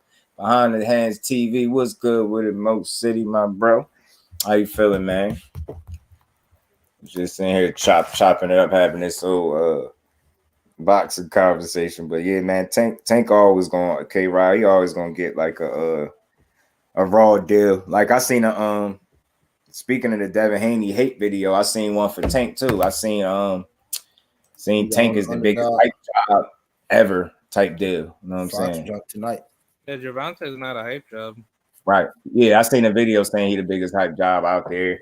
But this also the same dude that said the undisputed champion is on drugs. So I mean, that dude credibility don't mean nothing. You know what I'm saying? What he think don't mean nothing. But I just happen to see some of the videos and I'm like, okay, he one of those dudes that he grow his traction through like controversial comments and videos and saying stuff that nobody is saying that you shouldn't be saying. He cool with it. He don't care. Be the fan. I'm go crazy in the comments. Yeah, you said Michael Fox. What time? 8? Not Mike. Alontes. I mean, Alontes. My bad. I said Mike. Yeah, was the car about to start in about 30 minutes. But Alontes is the main event. He fight tonight on ESPN Plus. It's on ESPN Plus. Go to ESPN Plus. You will see his picture up there. Right. The main event. Yeah, man. I should come back and start another line. Just be on there for his fight, man. Just to rock with him, man. Well, you on my channel now? I just started, man. You on my channel now? Oh, all right, bet. Yeah, Alontes, man. His big brother. Not Mike. Alontes. They some tall ass dudes, man. Them some tall brothers. Yeah, they all. Yep, they both 6'3". Mike, Alontes 6'4", 6'5". Mike 6'3", 6'4". Yo, Plant, I'm telling you, Fate, I think they're gonna make a mistake, bro, thinking Plant scared of that, man. I'm telling you, that's not the guy to think that you scared of your son, bro. That's not him. Kyron, I see how he made the little Kyron Davis comment. You say you like him and all that. That's cool, but Kyron Davis didn't back down, bro. He gave you everything. He gave you everything back. You was throwing at him. He's throwing at you. The corner stopped because he wanted to protect the fight. You didn't beat his ass like that, bro. And Caleb is not going, his style is not going to allow him to stand there and get welled on like that. He don't fight like that. So, I mean, Kyron Davis came up from 54 too. Yeah, trying to pick the winner. Oh, my bad. Nah, you good. They keep saying he's scared. They don't know, man. That dude ain't nothing scary about him, man. They're gonna see, they're gonna learn, man. I'm probably gonna make sure I watch these fights too. I just wanted to come here, show some of the, talk about this press conference. I think it delivered. It definitely entertained me. It made it worth the fight. Haney ain't going nowhere here and dropping no belts 2023. So that stalling out that Lomachenko is pulling, I don't think it's gonna work. Like that might even backfire on his weird ass. I heard a whisper about Gilberto fighting Rosado. I know that's a confidence builder fight, no slight to Rosado, but it is. And tanking Ryan's supposed to be Raider Stadium, so I'm hearing. BIVOL and BETERBIEV is being blocked, but they also saying that's a bigger fight than Crawford and Spence, which I'm not gonna agree with that at all. Like, I don't give a damn what they trying to say. And that's more bullshit. They trying to sell us a fight is bigger than a fight that we didn't get, just to try to turn around and not give us the fight, another fight again. Barbosa better not lose. Thing called Till. Yeah, he better not though. He better beat Pedraza. Say Benavidez like he's trying Yeah, too hard. Pedraza, you might upset him. You never know. He could if Barboza ain't focused the right kind of way for sure. Yeah, look, I'm looking forward to Luis Melendez and Andres Cortez. Yeah, that's gonna be a really good fight. So, like, I'm definitely looking forward for that. I want to see this card though. I ain't even gonna lie. I'm ready to see Benavidez and Plant card. I'm ready to see not just that fight. They got Jesus Ramos and Joey Spencer. They got Abel Ramos is fighting. And why I keep forgetting that name? Oh, Cody Crowley. Yeah, Cody Crowley fighting Abel Ramos. Then you got B Hop. Yeah, Abel. Abel Ramos. It's Abel. Yeah, right. And then you got a little, Chris Colbert and Rayo. So oh Joey, my God, really? Spencer one. Yeah, that's on there. Joey Spencer is on there too. Joey Spencer Chris and Colbert Jesus versus Ramos. Rayo. That's crazy, man. Yeah. So that whole card, just think about that. You got Cody Crowley and Abel Ramos. You got Joey Spencer and Jesus Ramos. You got Chris Colbert and Rayo. And then you got the main event. That whole card is about to rival the card Tank put on. That's great for boxing. This year started off a lot better than people want to give it credit for. Again, some people look at the glass half empty. I'm gonna have full kind of dude. So I think we're getting a lot of the stuff that we want, and I think it's making it fun too. So we're gonna see, man. He just be fighting at this point. Oh, this Pedraza. Yeah, Pedraza. I ain't got no faith in him. I ain't got no faith in him, man. Ain't that funny? I ain't got no faith in him. I ain't got no faith in that boy. But I'm gonna try to catch this card though, man. But Sir Bo, what's good with it, Brody? We gonna see. I think they sold this fight for we all gonna get our money's worth with this one. We all gonna get our money's worth. I really think so. Appreciate PBC for stepping. You get what I'm saying? Mo, they stepped up a little song, They stepped on the gas a little bit. With they broke asses, right? According to the stories we hear, cause I know you still hear them too. PBC with they broke asses, according to some people. Let some people tell. Yeah, they were trying to say that Showtime was gonna go broke and go out of business, but I'm like hearing off of like a recent report, and Champ side, he came out with like a video saying that Showtime they're now partnering with Paramount. And people in boxing, I noticed people be prisoners of the moment. They hear something, bro. They hear something, and they just want to run with it. They just want to create a wave off it. Oh, I see. I told y'all. They haven't told y'all. Nah, told y'all nothing. And we about to get another good card, a good ass card. And with more fights to come. It's more fights. It's like not even to talk about this card this weekend that's about to be good. So the women's card, so with the undisputed fights and all that. So I don't know, man. I'm enjoying this boxing, man. I'm enjoying it, man. I enjoy it, man. So, man, I appreciate y'all as always, man. Y'all smash that like button if y'all haven't already, man. I'm about to get up out of here. I got to go eat, and I'm gonna turn to this card, man. I'm gonna try to watch this fight, and yeah, same here. See what Alantez Fox get done, man, tonight, man. See what he could get done. I'm rooting for him. PBC gonna make money now. You get what I'm saying, bro? I don't know. And again, I will never understand this. That's why I said when we do the BLK Prime, that's jokes, yo. That's like, I hope people learn to not be sensitive. That's just jokes. I have no issues. I don't do network beefs and the promotional companies, like any promotional outfit that is responsible for the reason I could see a fighter that I support fight, I'm going to always rock with him. You get what I'm saying? I'm going to always rock with him. Like, you know what I'm saying? So I never understood like what issue that people have with the PBC as an entity. I don't get it. Like, I don't get the whole network beef and this one is better than that one. That shit is weird. They all in it to give us fights, right? So anytime you got that, we got some good boxing. Man, salute to you, Fate. Appreciate you coming up, K-Rob, man. You can close out if you want. You can get up out of here.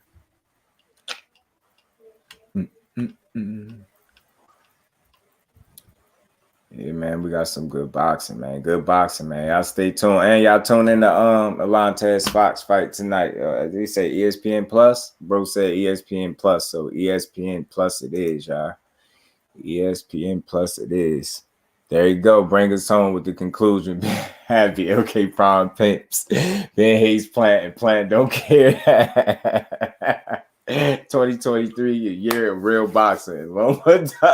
That's my boy right there. He closed me out every time we got one. And he ain't never had a conclusion that wasn't accurate to what we talk about. I think that shit is dope. He always on point. Right. And boxing is winning, Fate. Boxing is winning. If you're paying attention, boxing is winning. It's in a good place, man. So with that, we're going to get up out of here, people. K-Rod, appreciate you. The fam, appreciate y'all. The fam, we up out of here. Peace, y'all.